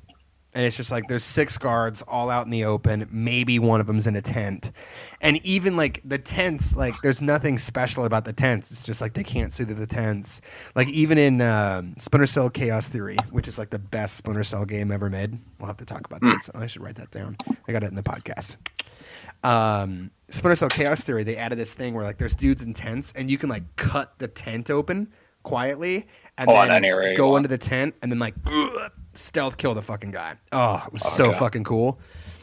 That was a cool thing. Like, it was just like everything was just like it felt like it was just they had like a cookie cutter thing that they could just like plop in the game, and that's what every checkpoint felt like. Yeah. Maybe there was a guard with a helmet on if you got enough headshots, which was a cool thing. The way that you played, the soldiers would adapt. So like if you got a lot of headshots or you used a lot of decoys, soldiers would start wearing helmets and they would start using decoys of their own, which I thought was really cool. That happened to me a lot. Yeah, they started using decoys. Fucking the last half of my game, there was like 15 fucking decoys in every base, and I'm just like, oh my god, dude. I kind of freaked out the first time I saw a decoy because I was zooming in on my binoculars trying to like see his stats, and I was like, why doesn't he have any stats? And then I shot him, and then he just flew away, and I was like, oh. Like that's the thing. It legitimately fooled me the first time I saw it. That's fucking awesome. That is fucking awesome. So I was a fan of that. The party members though, the team members you can get. Your buddies. I think is the actual word they use. Wasn't a big fan. I think they kind of like dropped the ball like everything else. Jesus Christ. Is anyone going to fucking enjoy this podcast? It's just like 2 hours of me fucking trash. Shitting on Metal Gear Solid 5. Oh well. How'd they drop the ball? So I feel like they were super overpowered. Dude, Wallhack Dog, he would just like bark and every single fucking person in the map was tagged. I agree. That's a little much. Like he should have been what it should have been is like you go up against the wall, you tag an enemy. He can go and distract or knock out that enemy or kill that enemy. And then, you know, he can bark for you, and then you can sort of like kind of give him commands to lure people away. Like, oh, what's this dog doing? Get the fuck out of here! Get out of here! Get out of here! And then like they walk towards the dog, and then you can like pop, you know, knock him out, or he can attack them, or you can attack them. That's what I think D-Dog should have been. Quiet. I feel like she also would you'd pop her up somewhere. And then she would just like tag everybody, and then you could just go kill him, kill him, kill him, kill him, and then she would just like bing, bing, bing, bing, bing, and clear the whole fucking map out for you. Like, what's even the point of playing the game if you can just set Quiet up on a cliff and just have her kill the whole base? Mm-hmm. So I think that they made them too strong. Like Quiet, like could literally turn invisible and run at light speed. Like, what is that? So yeah, if somebody shoots at her, she turns invisible, runs away, finds a new spot, and nobody knows where she is. Yeah, and then you can still just use her to kill everyone on the map. So I just feel like it was a little ridiculous. Like the partners were ridiculous. D-Walker and the horse were trash. So you basically had to how overpowered the other two was. Yeah. I mean, they were like normal. Like the horse, you get more speed. But the thing is there's an upgrade later in the game that gives you run speed of like 2 times the speed of the horse. So like the horse becomes useless. Plus Snake doesn't get stuck on like random debris on the ground as often as the horse did, in my experience. Yeah, and then D-Walker didn't have any guns, or at least you could get guns, but it's like you're gonna get blown up. I mean, whatever. I never used it. I never used it either. There's too much customization, and I don't like customization. So. Jesus Christ. Oh my God. So I like to be railroaded as hard as possible, and I don't want freedom. Holy hell. I just used a wall hack dog for like the entire game. So did I. Besides when I was trying to max out other people's friendship. Definitely. I used wall hack dog too until I was like, okay, this is a little much. I got like near the end of the game and I'm like, okay, so wall hack dog is broken AF. And I'm like, okay, so I'm going to get rid of, and then near the end of the game, which is like super fun to do, you can turn off everything. I mean, you can make it super hard to play the game. You can turn off the awareness. You can turn off the slow motion headshot mode. What is that called? Reflex mode. You can turn that trash off. I turned that trash off. You used it. I know you did. I used it for half the game. Then I turned it off. All right. Well, I turned it off fucking after in Ground Zeroes. So turn that off. Turn awareness off. Turn off tagging. You can turn off tagging, except for when you pull your map up. So you can tag enemies, and then if you pull your map up, your iDroid, it'll show them on the map like that. But then you got to put it away, and then you got to continue. And then you can't see through enemies through walls. Dude, I started playing the game like that, and it was so fucking fun. It was like I had to go slow. I had to like really think about the way that I was going to play. And I really enjoyed that. It was like, hey, it's modular. Play it the way that you want to play it. And that's something that I really enjoyed from Metal Gear Solid 5 was, hey, you know, some people aren't going to like reflex mode because it's like, it's really designed for beginners. So, or, you know, people who are having trouble with the open world design where an enemy can be anywhere. And somebody just sneaks up on you, then you just turn around and headshot them.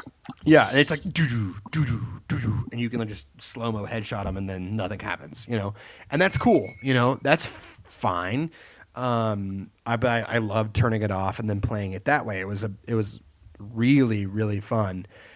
So this game does have a lot of things in it that are super enjoyable. But another thing that's not enjoyable is what about that fucking Words That Kill truck scene? You remember that?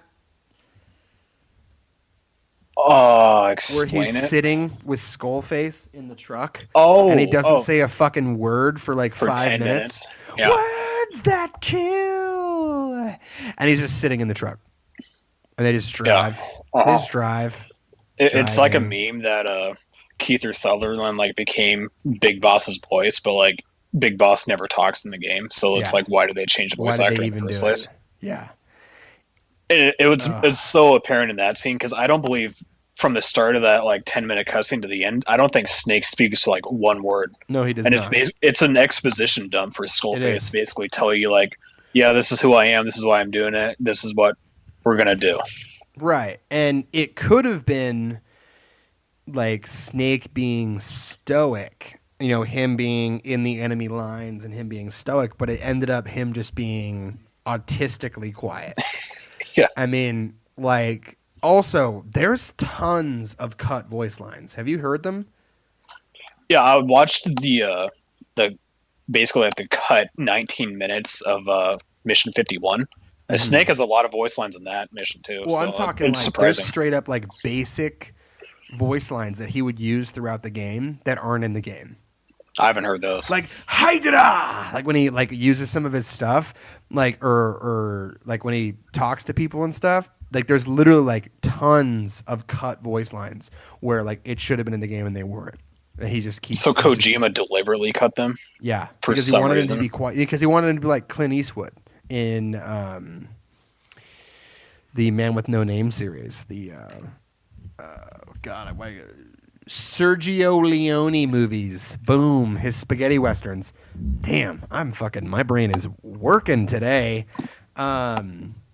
So he wanted him to be like quiet, like Clint Eastwood, where he's like kind of like badass and silent and like stoic.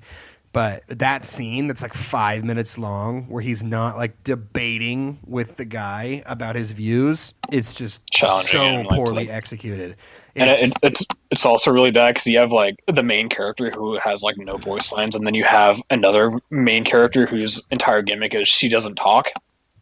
So that's quiet like characters, and then you have a dog who doesn't talk, and a horse who doesn't talk, and a robot. Yeah, and that's like 4 out of the 10 characters in this game that don't talk at all. Yeah. Which is odd. It's just there's a lot of oddities. And the thing is the game was incomplete. Kojima went, here's the explanation. I'm going to give you the last 15 minutes of this fucking podcast. I'm going to give you the explanation why this game is missing so much shit and isn't as good as it could have been. Kojima went over budget. He went way over budget. It is not Konami's fault. Okay?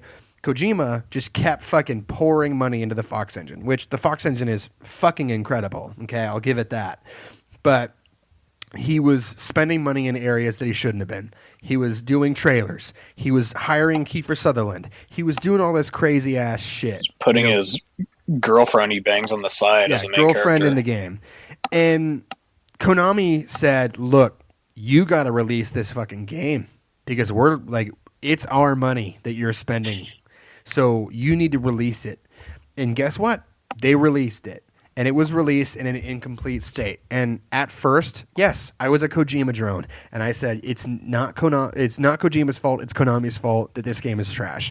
And then when I really did the research, it was Kojima's fault. He was over budget, he was behind schedule, and the game just wasn't getting where it needed to be. Because he was just sinking time into it. Just like Death Stranding. Dude, Death Stranding's been in development for like 4 years, and no one knows a single fucking thing about that game. It's been like 2 trailers over the past 3 years. 2 or 3 trailers, and PlayStation just wrote him a fucking blank check. And so like he gets to do whatever the fuck he wants, right? Because it's going to sell, and they want to suck Kojima dick. And that's fine. But the thing is Metal Gear Solid 5 is an incomplete game. That is why I don't like Metal Gear Solid 5. I paid $60 for Metal Gear Solid 5, and I paid for a game that I thought was going to be complete, and it wasn't. There's a song on YouTube I was listening to, then I read the comments, and some guy in the comments was like, actually Metal Gear Solid 5 being incomplete makes complete sense because like because it's the Phantom Pain and it's symbolic for Konami cutting Kojima, and like this was his reasoning for making it incomplete. Song? Yeah. No, that's bullshit. That's fucking Kojima drone dick sucking. This game is incomplete, and it should have been complete. And if you pay full price for a video game, you should get a full-ass game. Did I get it? No. That's why I'm mad. That's why I don't like it. That's the basis. It's an incomplete game. There are fucking... You can watch Mission 51 online. It was cut from the game. There's like literally very apparent cut shit from the game. Things were changed, things were cut, and that's the reason why I don't like Metal Gear Solid 5. I think Metal Gear Solid 4 is leagues above it. I think all the games before it... Dude, Metal Gear Solid 5 is like my second to least favorite game of all. Behind 2? Or ahead of 2? Yeah, ahead of 2, kind of. I just don't like 2.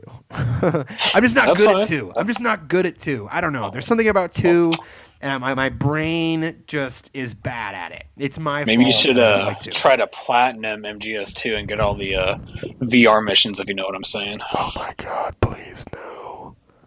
Because I totally did. I know you did. And we're going to have to do an MGS2 episode. I'm actually very, very excited about it. But that's the last one. That's Metal Gear Solid 5. It's an incomplete game that doesn't have the story that you would expect from a Metal Gear game. But the gameplay in the moment-to-moment is enjoyable. And it's worth a play just to see Shining Lights Even in Death. Honestly. If you can get the game for $5, if you can get the game for $5... Get up to that point and then quit. Worth it. I think it was like $10 on Steam during a sale or something. Boom. Wait for a sale, buy the game, play it. get to shining lights even in death. You know, you got like, dude, you're gonna still put like 60 hours into the game getting up to that point because you're gonna do the side missions because the moment to moment gameplay is fun. You're gonna do the side missions, but when you start actually thinking about what you're doing, you're not gonna like it because it could have been built in a better way. That's it. That's my 2 hour long rant on MGS5. And you know what? I've gotten it all out. I'm okay. I'm okay now.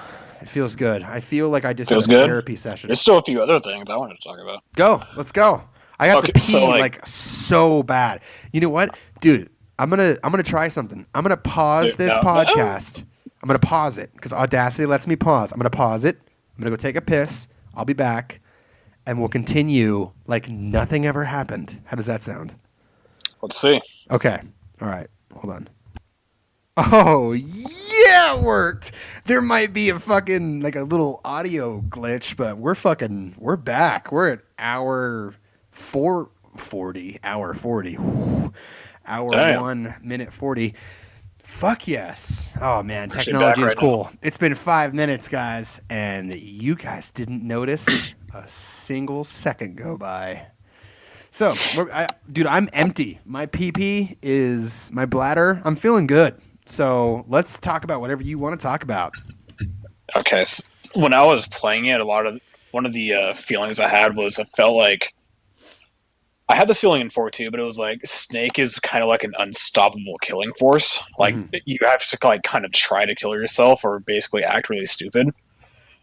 And I don't know how I feel about that because I always viewed the Metal Gear Solid franchise as primarily a stealth game. And with MGS2 being like my very first one, like when you got caught in MGS2, like you had absolutely no hope of fighting your way out of it because like once those SWAT team guys showed up and they had like the body armor and shields, like you weren't taking them out, so you had to like run away and hide. And like that's what I always felt like it should be like.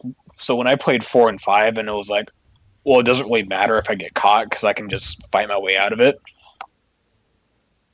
It kind of like takes away the feeling of like heart-pounding stealth action. Like, oh, I can't get caught here or else I'm completely boned. Right. That's why I think the subtitle for Metal Gear is stealth. Tactical stealth. Tactical stealth action. That is what it is. Okay. Tactical stealth action. So it is an action game. It's a stealth game. They did go a little bit more heavy-handed in the action parts in 4 and 5, but I feel like for me, dude, I died all the fucking... Well, maybe I just restarted because I was like trying to go like true stealth in 4. I felt like, I guess you could just sort of start gunning people down if you really wanted to. And in MGS5, you definitely can. Like, the game is designed for you to, like, run into a base and shoot everyone and win and then leave. That's what I did for the side ops. It was like rescue prisoner 17. I was like, grab my LMG, let's go. Like, just walk into the village and then just start mowing people down, grab the guy, throw him on the floor, then balloon him out. Yeah, fuck yeah. I mean... It was designed. The thing is, it was designed for you to play it your own way. And I think that is a good design philosophy. I made a game, play it the way you want to play it. That's great. That gives you endless replayability. If you design a game from ground up, I made a game, play it the way you want. You know, obviously there's confinements and there's like certain gameplay rules that are unbreakable because video games are video games. It's not real life. You can't just, do whatever you want. If you can do whatever you want, then it's like, okay, this playthrough, I'm going to do guns blazing. This playthrough, I'm going to do all stealth. This playthrough, I'm going to do mix. This playthrough, I'm going to use decoys. This one, I'm not. This one, I'm going to do only headshots. Like that. So you don't think like the game should have at least tried to like at least penalize you for going like all out combat? It does though, because you get that horn and you get covered in blood. Well, that's not like a gameplay type. I understand. That penalizes you. I do think what I do think it does is it should adapt and challenge you in the way that you like to play. Do you like to go guns blazing? Enemies should start getting shields and body armor and helmets so that you have a harder time killing them and you have to be smarter about it. So like even if you like to kill, you can still kill, but you're going to be challenged because they know that you like to kill. So then it's like, okay, you like we've seen the way that you act. You like to gun people down. Okay. How about this? They get bulletproof vests and they get bulletproof face masks, and some of them have shields, and like, you know, they don't all have all of them all at once. So then you have to like, okay, I got to headshot the vest guys, I got to body shot the helmet guys, and I have to fucking get behind the shield guys or throw a grenade at them and blow them up instead. So then you can still do your high octane shooting action, but you're challenged at every moment because it's adapting the way that you play, because you know in the game design that someone is going to want to play it full action. So, and maybe it's my fault for expecting this to be primarily a stealth game, but I felt like if I went into this village and killed every single person, there should have been some downsides. Like, I was thinking like maybe some, you know, stupid like Grand Theft Auto wanted system where like you shoot everybody and like, oh, now there's a crap ton of reinforcement. There's a bounty hunter squad coming after you because they found that you're in the area. Yeah, and then the heavy armored people come and then they die, and then all of a sudden you have like helicopters and tanks coming after you. It's like that would have been cool. That would have been cool as fuck. It's like and then like you kill them all, and then like, I don't know, like maybe a scout unit spawns like in every single cardinal direction, so it makes it harder for you to get away. Mm-hmm. That would be cool. I would have loved that. And something also disappointing was like I mowed everybody down, but it's like all the villages in like the 400-meter radius don't know about it. Right. It's like, why don't they know about it? Why aren't they at least communicating, waiting for me to come? Yeah. Yeah. I would also say to that, one of the downsides of killing everybody is you don't get Fultons. You don't get to add people to your crew. So that's actually one of the big punishments for killing people. That's actually, I would say, in Metal Gear Solid 5, the biggest punishment for killing people is that you can't potentially put them in your team. So you can't enhance your R&D, support, and attack squads. If you kill everybody, then you don't even have the opportunity to add people to your team, which is important. Like we were saying earlier, R&D times are ridiculous. So you need to have a really good R&D team. And if you kill everybody in a village, one of those guys could have been an S rank R&D member. Just, you know, randomly spawned S rank R&D team guy. So if you kill him, then you're literally hurting yourself because you should have kidnapped him and forced him to work for you. And I don't know if it was because I was so far along in the game, but like during the last, I spent like 85 hours on this game playing through it, but like during the last 20 hours, I pretty much like every single guy I was scanning was at least A plus, A++, or S rank. Near the end of the game, they start leveling up. So I don't know if it was like because my base had leveled up, so all the people are leveling up, or if it's like based on time played or anything. But I think it's progression as you go further. The people become higher rank, and you get so many volunteers too. It's like, well, killing these 50 guys, like I'm still going to get 10 volunteers once I get back on the chopper, and then there's going to be more A++ guys in the next village I don't mow down. Right. So, I mean, I think the game was fundamentally flawed from just the very beginning of it. They gave you a sort of distraction with Ground Zeroes and sort of like a false promise of this is what the game's going to be, and it wasn't.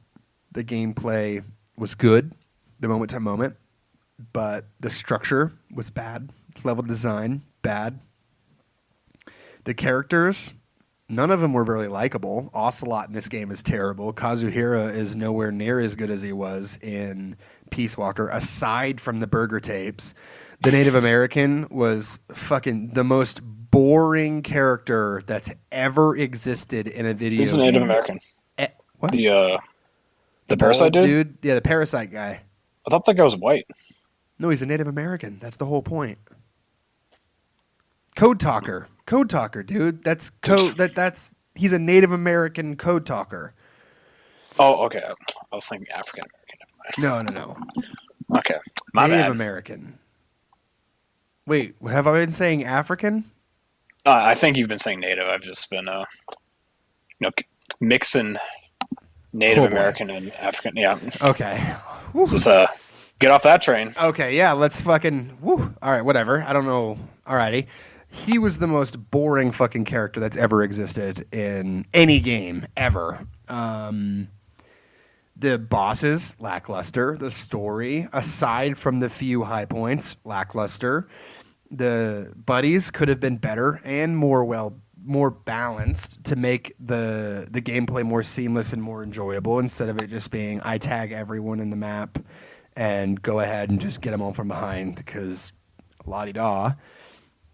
The fact that like that super sick tank that you build for like the whole game, you don't even get to use it. This game is flawed. It's flawed. And I wish that, I wish that Kojima had infinite money and infinite time to make the game in the fucking way that he wanted to do it. But we're living in the real world, people, and it's a business, and video games are a business. And he has a history of doing this shit. And he was already fucking like, whatevers. And Konami is just like a shit company, dude. All they're doing now is fucking pachinko. So, I mean, their company is fucked. Kojima was fucked. Like, he was a slave. He didn't want to make any Metal Gears past fucking 2. I'm pretty sure 2 was the last. Every single Metal Gear has always been the last one that he wanted to make. And 4 was, like, definitely the last one he wanted to make. So, the game, I don't think, came from a place of love. I think it's flawed. But I would say, if you can get it for free, if you can get it on a sale, play it. Video games are fun, man, and this game plays really well. But like you were saying earlier, if you're expecting the conclusion to Metal Gear and a really great finish to the rest of Metal Gear, to the defining game, you're not going to get it. So just go into it with that mindset of, I just want to play a game where I get to dick off and be an unkillable super spy badass and build up a team of dudes I love and experience this weird story about something, about a guy. Play it. But if you want Metal Gear Solid 4, you're not going to get it. And it hurts. It hurt me. But this 2-hour-long therapy session, I'm never going to mention Metal Gear Solid 5 again. So with all that being said, what would you rate this game out of 100? Out of 100? Yeah, or whatever 10 million. Yeah, I know. We did that last time. We gotta think of a new system here. All right. What would you rate it? Difficulty level. Hold on. No. Shh. Hold on. Easy, medium, hard, big boss hard, or European extreme. What would I rate it? Medium. The European extreme being the best? Yeah, being 10, and then easy being 1. Okay. I would Mediums. say it's medium. So what's that, like a 4? It's like a 5.5. 5.5. Okay. The gameplay was good. Everything else, lackluster except for shining lights, even in death. And, like, rescue Kazuhira. That was a fucking great mission. And that was, like, right at the beginning of the game. The first mission? Yeah, the first mission. Rescue Kazuhira is a fucking great mission. And then all those cutscenes, like those cutscenes with Kazuhira where he's like, I feel my arm. Why are we still alive? Just to suffer.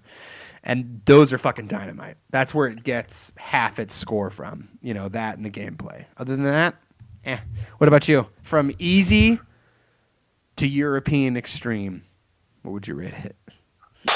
I would... Easy, so I would hard. consider European extreme to be like 9 or 10. Yeah.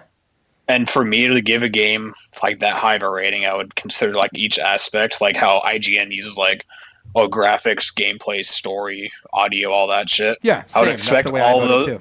I would expect all those to at least be great to like fantastic level. So I guess I would give this a hard to extreme rating because like you said, the music is not memorable at all. Really, the story is basically unfinished. The gameplay is really good. Like there's memorable moments, but it's like So, but you're with giving other it like games, an 8? You're giving it like an 8? yeah, like an 8 or a 7. Huh. All right. Not Like with bad. another game that I would rate high, like take Banjo Kazooie. I think like almost everything in there is great and memorable. The music, Yeah. the story, Music, all the that. But gameplay, the story, the characters. Yeah. and it, to get like a 9, I think it just needs to be like really good. And the only gripes you can have with like a 9 or a 10 game is like very minor stuff, little niggles nitpicks. that you didn't like. Yeah. Like just little things. Like the sound design's good, the gameplay is good, the story is good, the moment to moment is good. The audio is actually one of the most important things to me in a video game because you hear your game. So that's important. Gameplay, story, audio, graphics actually don't matter to me at all. Well, Like, good art style, I would say. The art style, for sure. If it doesn't go for realistic, it needs to go for an art style. So, like, I mean, you can play, like, what? Hat in Time is, like, a game that just came out that's not, like, graphically as good as The Last of Us, but it has an art style. It's going for an aesthetic, and it captures what it's going for. It's going for the Banjo-Kazooie Mario 64 style. And I think the Fox engine is like one of the fucking most beautiful engines that's ever existed. I think the game is gorgeous, but that's not like what is most important to me. I just forgot about this, but one of my biggest gripes about the gameplay is like take Metal Gear Solid like 1 through 4. Do you know like that feeling of like whenever you walk up to a wall, you just like immediately stick to the wall? You don't know that? Oh, like you're talking about how shitty the cover mechanic is in MGS5. It's really shitty in this game. It's so bad. Like you'll try to like get onto a wall and you'll just like not. You go walk on into the wall for like 4 seconds and then finally he gets on. Yeah, no. If you what was it like an MGS3? I'll just because that's the one I play the most. If you just hold your stick to it, you'll walk up to it and then instantly put your back to it. If you hold it for like one more second, he'll just walk up. Needed that. 1 more second, he'll be attached to it and then you can slide along it. In this game, it's like you hold it for 15 seconds, and then he probably still won't attach to the wall. And then a dude comes by, and you're just like, come on, get me on the wall, get me on the wall. You run into the wall for 15 seconds, and then he attaches to the wall, but then you held the control stick forward for like a second too long, then he gets off the cover, so you have to restart. And then he walks right into a guard. Oh my god, yeah. Yeah, this was a super serious podcast. So it's good to get some jokes in right at the end. But one more thing I want to talk about. Yeah, no, I'm down. This is going to end. Do you think your rating for this game is too harsh because you hold the Metal Gear Solid franchise too high? So, for example, if this game was like Tom Clancy's Splinter Cell, The Phantom Pain, or something, would you see like this game kicked ass and it was like an 8? Yes. So that's exactly what it is. Kind of, because it's still. But let me process this. Yes, the answer is yes, because when you play a series of games, any game that's in a series, you expect something out of the game in the series. That's a fact. When The Last of Us 2 comes out, people are going to expect something from The Last of Us 2. It's only 2 games. It's only 1 game long, but they're going to expect a certain type of thing. Evil Within, there was 1 game, and then they came out with the second one, and it had a lot of what made the first game great, and then they expanded on it. Metal Gear is 4+ games, 8 games. It's like 8 games by the time Metal Gear Solid 5 came out. I've played them all except Metal Gear 1 and 2. you come to expect something from a series that you enjoy. Why would you buy Metal Gear Solid 5 if you haven't at least played one other Metal Gear game? You know what I mean? You don't just... I wouldn't... If I didn't play The Last of Us 1, I wouldn't buy The Last of Us 2. I keep using Last of Us, but that's like a popular game everyone has played and everybody knows. So it's like I wouldn't play Last of Us 2 because I'm like, oh, I gotta at least like get the story from the first one because like this is like a story heavy game, so I gotta like play the first one and then I'll play the second one. And then you play Last of Us 1 and you expect something from Last of Us 2. And if the game was completely if Last of Us 2 was a race car game, you would be just very disappointed. Right. So the fact that Metal Gear Solid 5 took such a shift, I loved the open world idea in concept. I loved the idea of tackling missions in your own way, maybe being a little bit more actiony, maybe, stealth action. It's in the subtitle, It's always been an action game. But I think it took too many liberties. It didn't have enough of what makes Metal Gear Metal Gear. And what do you think of when someone says, hey, let's play Metal Gear Solid 4 right now. Let's play Metal Gear Solid 2. What is one of the first things that comes to your mind when someone says, let's play Metal Gear Solid 2? Like, what do you expect when you put Metal Gear Solid 2 in? A crazy story. Mm-hmm. What else? Like I said when I described MGS2, like, intense gameplay, like you can't get caught or else you're going to get your ass kicked by all the guards. Mm-hmm.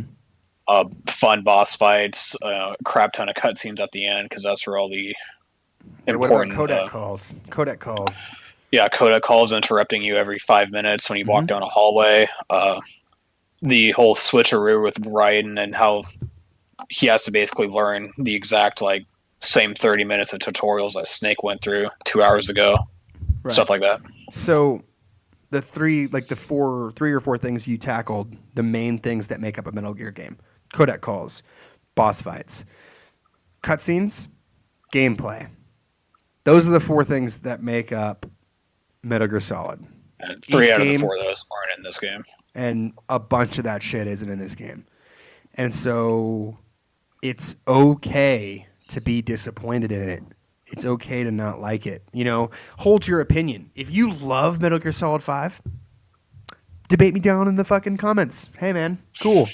But, like, the reason I feel that it's not fucking I designed it shitty because that's the Phantom Pain. It's not that. That's a fucking excuse. It's a fucking excuse for an incomplete game that you paid $60 for and you can't admit that it was trash. That's how it feels for me. I mean, I paid $60. I bought a PS4. I was fucking on the hype train for 2 years. That's my fault. But when you actually get into the game, does it have the cutscenes? No. Does it have the gameplay? Yes. Does it have the codec calls or the enjoyable characters or the boss fights or the dumps of info or anything like that? Absolutely not. So that is why I think that it gets the rating that it gets from me. If this were like Splinter Cell and they said we're going to take this game in a whole new different direction, it's going to be more gameplay focused, less on the story, open world to allow you to tackle the missions how you want, you would be a lot higher on this game.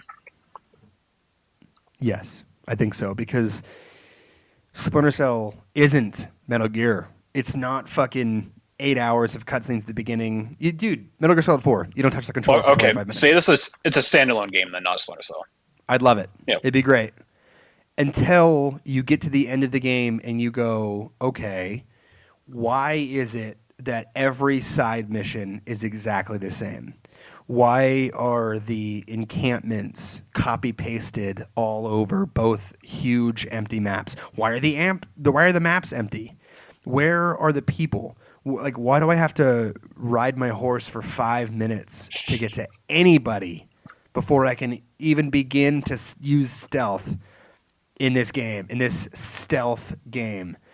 Why are all these things happening? Like, why can't Like, what the fuck is going on? I mean, it just like that main thing. Like, even in the gameplay, like, dude, the maps are fucking empty. That was a huge thing for me. And it doesn't matter what game it is. Like, if you play any open world game, Fallout, even Breath of the Wild, I never played it, but I know it's fucking, it's packed full of shit. What other open fucking world games are there? Skyrim, okay? Every fucking 10 feet, there's something to do. That's the point. This is an open world game with maps fucking as big as those other games, but there's like 6 areas.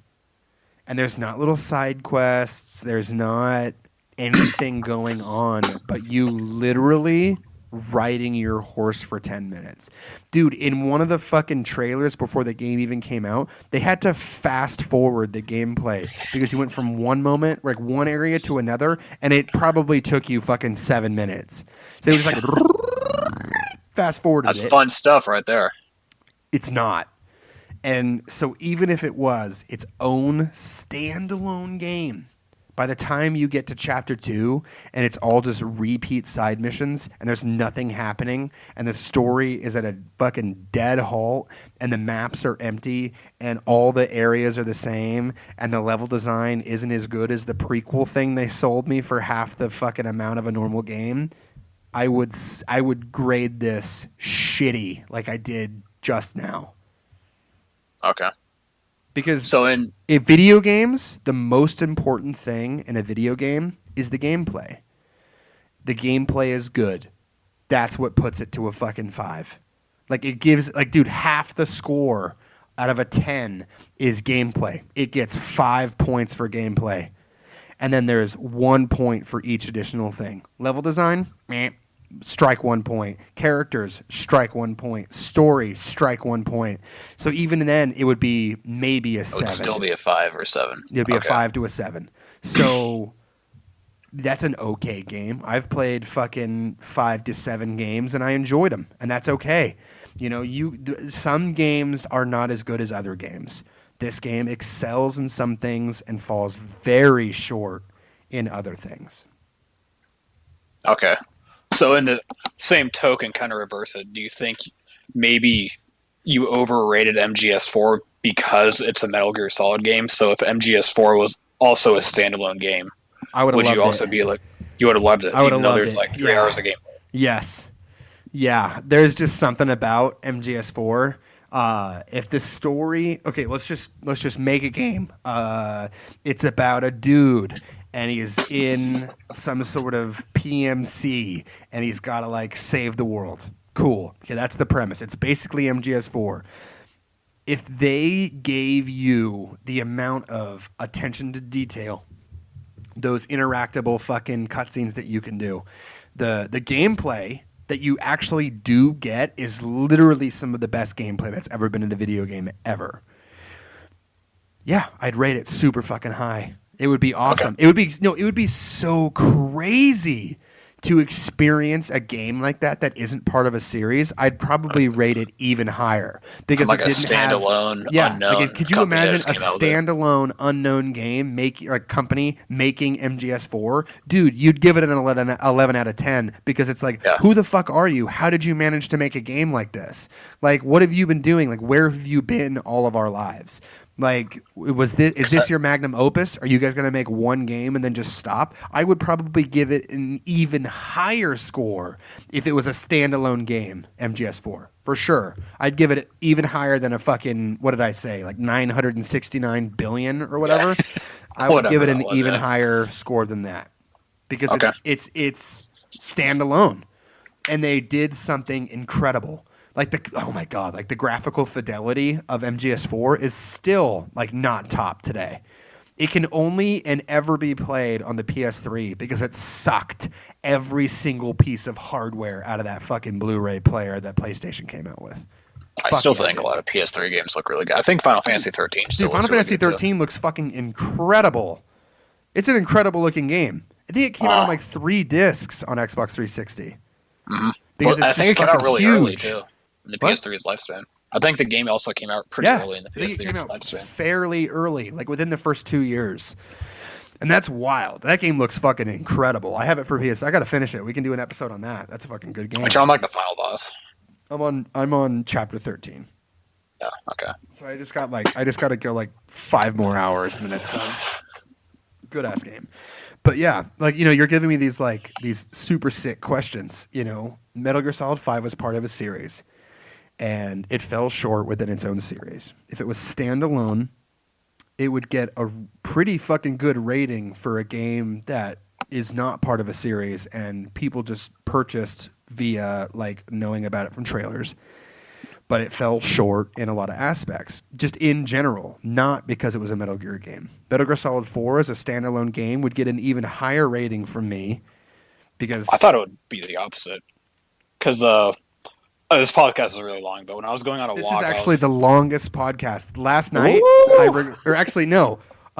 2 hours ago, I recorded an episode with Derek that was over 2 hours long by like 3 minutes, and that was the longest one. And now this is the longest one. So like, Devil May Cry 5. Devil May Cry 5 is 2 hours and 3 minutes long. Okay.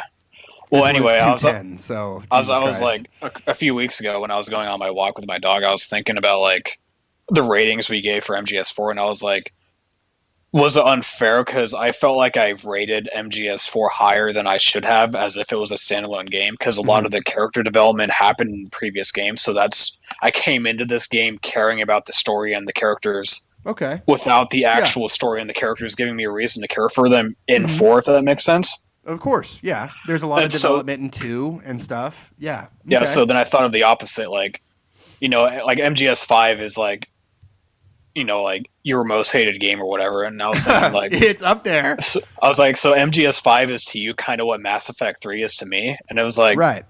So I thought if Mass Effect 3 was its own standalone game, I probably would be a lot higher on it because for sure a lot of the promises that they made in 1 2, like I wouldn't really give a shit about them. So it's like, oh well, this kind of didn't go anywhere. Well, doesn't really matter because I didn't really care in the first place, you know. And it's just like the gameplay was good and the story was pretty serviceable. Like, oh, there's 3 endings. Oh, that's kind of cool. There's more than one ending. Wow. Yeah, you know, you would have judged it higher because it's standalone, and you know, I judge Metal Gear just about the same, a little bit higher probably if it's standalone, because you know, if Metal Gear Solid 5 came out and it was a standalone game, I would probably give it an 8 out of 10 just because of how incredible the engine is. I mean, like, if a company could create the Fox engine by themselves, they've never made a game before. Or maybe they have made games, but, like, they're not... This is their first big game. Yeah, this is, like, their first... we're making a fucking AAA title. It's called The Phantom Pain. That would have I would be like, holy shit, dude, you guys are fucking amazing. Like, I cannot wait to see what you guys do. And then, like, the things that fell short would be picked up by the things that, like, the engine did. You know, like, how beautiful it was, how much they dreamt that they could do. Like, if you're a small company and you dream of what you can do and then it falls short, that's just like you're inexperienced. Like, you're not going to be able to tackle everything. When you're funded by a fucking billion-dollar company and you can't provide what you say you're going to provide, then you fucked up. Yeah, but like this game comes out and you're like, oh, well, there's a couple of shortcomings, but you're also probably thinking in the back of your mind, like, well, this game was a success, so they're going to fix all this stuff in the next game. In the next game, dude, can you imagine? Like, I would be like, I could not. I'd be like checking fucking the subreddit every goddamn day waiting for fucking Phantom Pain 2 to come out. I'm like, when are we getting the sequel? When's the DLC? Like, what are we... Come on, guys, give me some fucking news here. And then at that point, like, Metal Gear Solid 5 is essentially like people who played Metal Gear Solid 1 at the time. They're like, oh, this game's really good, but there's a lot of other stuff that can make it better. Like, what if they included first-person shooting, and that's what Metal Gear Solid 2 did? Yeah. Just stuff like that. Just made it better. Just improved it. I think, yeah, man, that's what would happen. That's my mindset. Did I contradict myself a few times? Most likely. Am I worried about it? I think you said you would have given it like a 6 if it were a standalone game. Then you said you would give it an 8. 6, 7, 8. 6, 7, 8. Whatever, dude. Right in the middle of there. Like an okay game. An okay, serviceable, playable game, which is what MGS5 was. I enjoyed the moment to moment. I've said it fucking 100 fucking times. This is like 2.5 hours long. The game is okay. I will say right now, Metal Gear Solid 5 is okay, and the only reason I don't like it as much as I do is because 50% my own fault, 50% it's an incomplete game. Boom. That's my final thought. What about you? That's you got it? something else? That's it. It's an okay game. I judged it too hardly because I got on a hype train. Therapy. 2 hours and 15 minutes of fucking Summarized therapy. into one sentence right there. That's it. That's my thoughts on Metal Gear Solid 5. It's good. It's all right. It's all right. I judged it too harshly when I got done with it. But there's still some bad shit. But I'm literally gonna title this episode blah blah blah. Nick's therapy session. Metal Gear Solid 5 therapy rant. That's what it's gonna be. So they know what they're getting into. It's just me. Colin Nick's 2.5 hour therapy session. Colin, way too long. Yeah, that's it, man. That's it. That's Metal Gear Solid 5. All right. Fucking Jesus Christ. I'm going to stop this shit. I think I hit